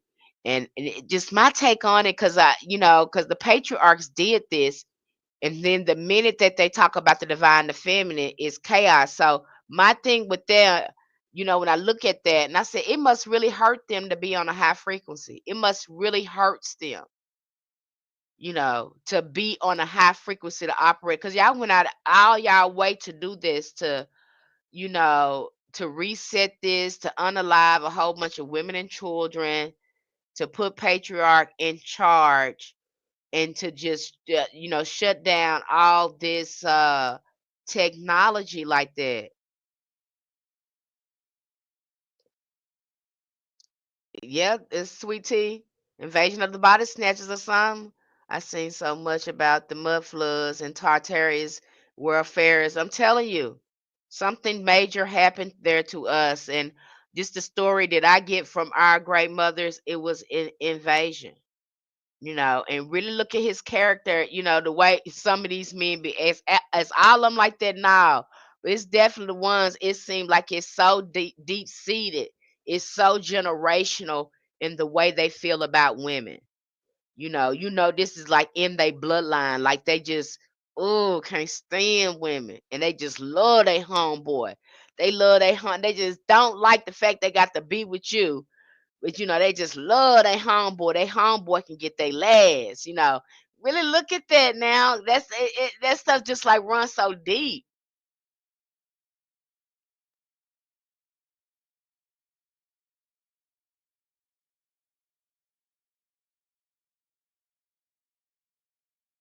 I don't know. It's something. It's something with that Y genetics. It might be the Y genetics, but it's something about that they had to get rid of that frequency. And when you hear them talk about the divine feminine, they'll say, "Oh, she chaos, and all that." But when we go back and look at the history of divine feminine, humanity was in its golden stage when women ruled. So what are you talking about chaos? Are you talking about because you couldn't profit off the land and that we made you get back to the land and whatever you ate you grew and we shared our food? There was no monetary system here. There was nobody better than the other. There was no materialism going on. We shared wealth together. There was no need. You got to ask too, if you were from this planet.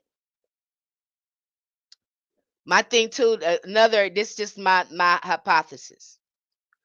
If you were really from this planet, there were no need for you to be plundering and stealing gold and stuff. You don't need it. The only thing you need is already here.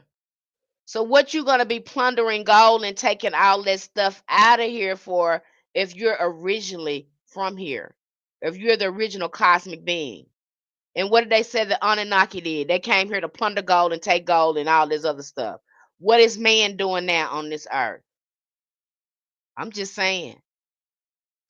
You you you don't want to be building nothing to the nuclear weapons and stuff like that to could hurt anyone if you were originally from this planet. Who does that? Would you think a woman would do something like that? Again, it just my hypothesis just proves to me even more. You can't be from here if you want to be making this stuff to hurt everybody.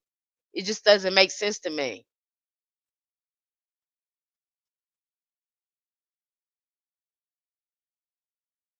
Uh-huh. It probably would. We don't even know. We don't even know because they took that out of there. And then when they talk about it, usually the people, me and I've heard talk about the divine feminine, they will always describe it as chaos. And even our relationships with them,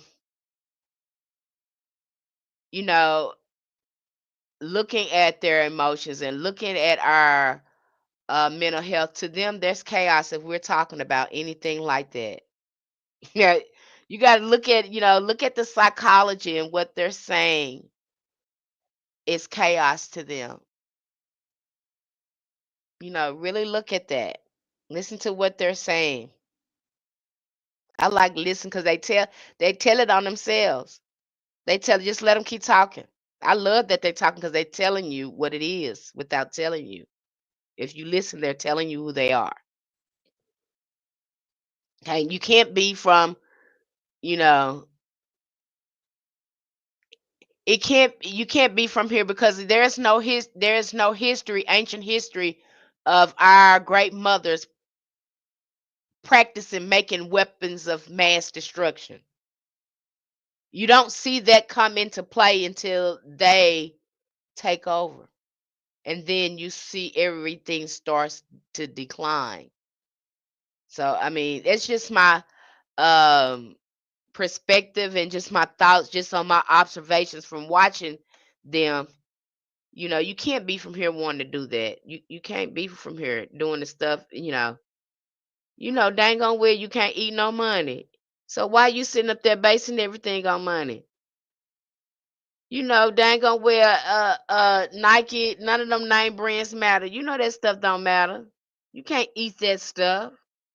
This famous stuff and doing this and that and all that. That stuff don't matter. But again, it's a diversion to keep his false reality going. He likes false stuff. Look at the psychology. They set this up.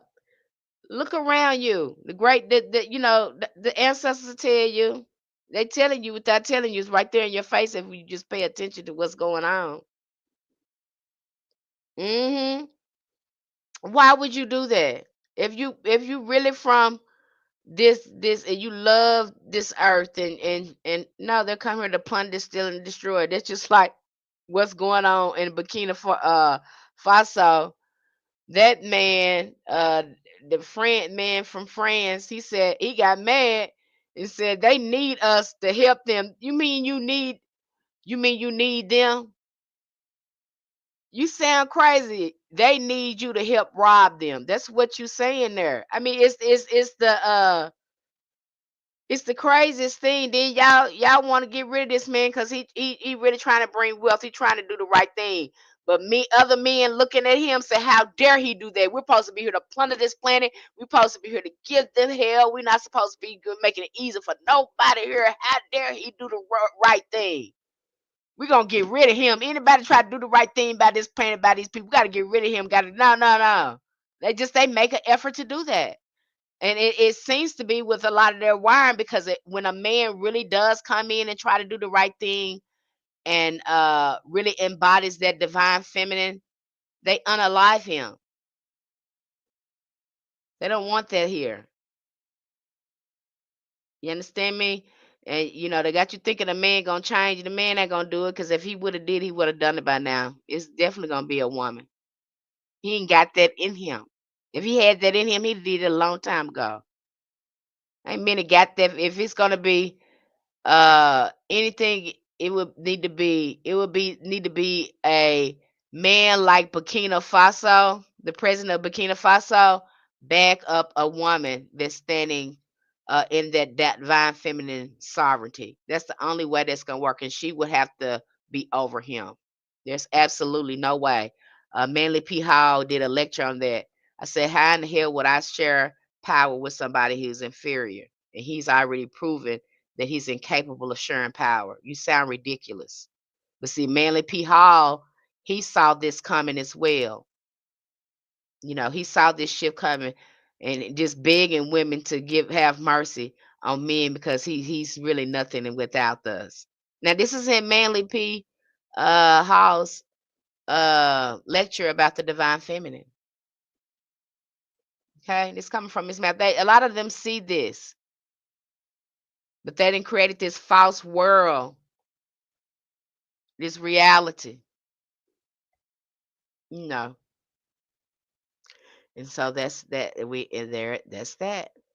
And again, I break. Like I said, I wrote a book about it, Matriarch the Patriarch, and those who've been following me a while, they know about this book. Okay, so I'm gonna have to end this right here on TikTok because my phone getting ready to die. But you're welcome to join us over YouTube. It's the same name, Chemistry, over here on YouTube. So I'm gonna have to let this phone charge up. But come join us on YouTube and then I'll close this out.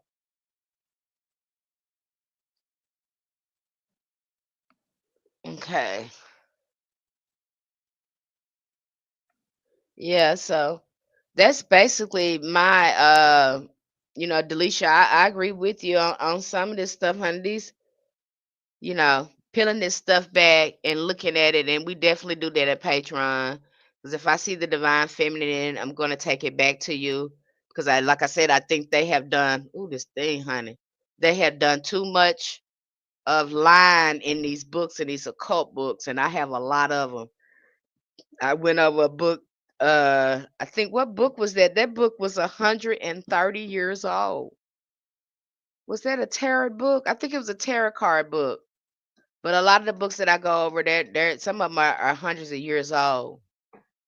That you'll see, they even they look like parchment paper. Some of them. So we definitely went over and saw some stuff today, and we saw the tarot leaving back to Asteroid again, the divine feminine, and and it makes sense because you'll see that in some of the African spiritual systems that the Hoodoo is considered as the divine feminine. And then I got my idea, too, on some of the priests that I see in the ATRs, because patriarchy was so prominent and they were pushing men to be over these religions.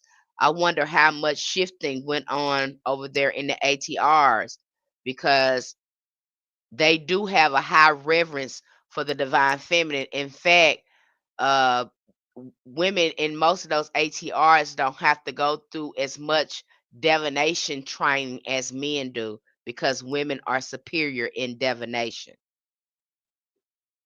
You see what I'm saying? And so I wonder how much deprogramming and stuff that they need to do over there in the ATRs as well. And so we kind of rethinking this is causing us to because we were disconnected from our great mother, and because we were disconnected from our original spiritual practices, we're having to rethink these things and kind of look at things differently that we're able to, because it's not long ago women didn't have rights, and so men were over us spiritually, economically, just every parts of our lives. So we're really being called, especially for our healing and shadow work and coming back to ourselves. We're really being called to look at this, a lot of spiritual practices differently, and men are too, whether they want to do it or not. Other countries look better when they have women presidents like Mexico. Delisha ain't lying. Delisha ain't lying. Honey, when I see that lady, she was praying with them indigenous women, and they was born doing a smudging, and you had all those spirit workers around her. I said, now that's how you do it right there. That's how you do it. That's how you do it right there, baby. I just, I pray so many blessings over her. I hope that it's contagious and it just goes out, spreads out worldwide, because it's really women our time, and men just need to.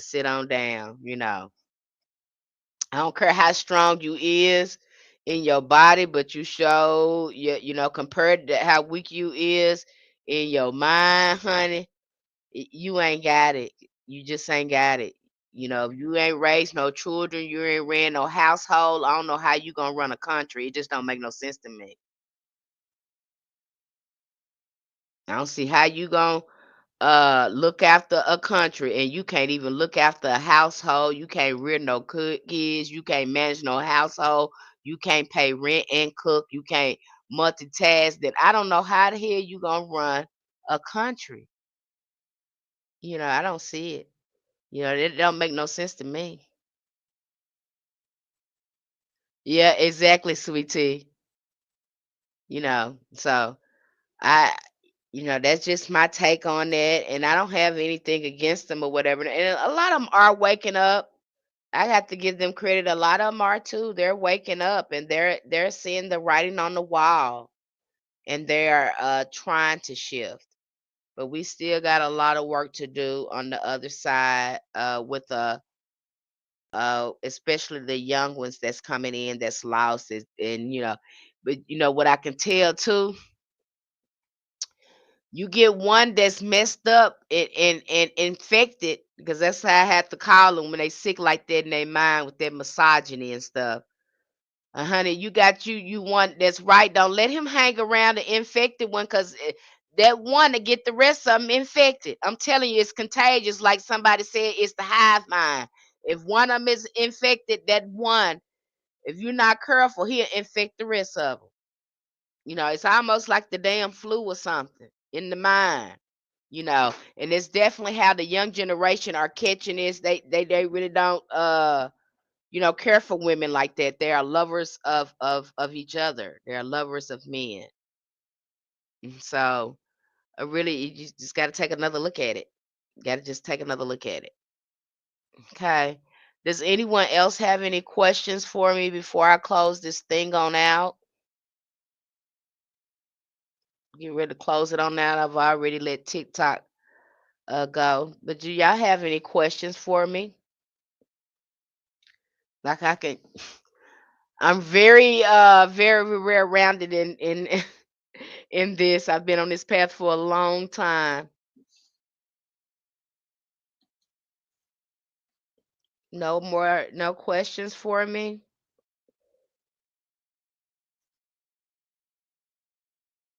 Your link for your book. I'll try to put a link down here later, but it should also be here on this platform on my YouTube channel. But I don't have a link right offhand. Let me see, can I find one? Hold on just a minute, Delisha. Let me see, can I find you a link?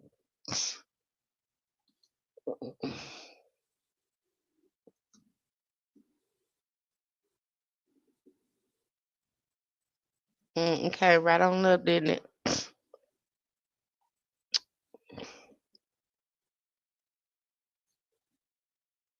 There we go.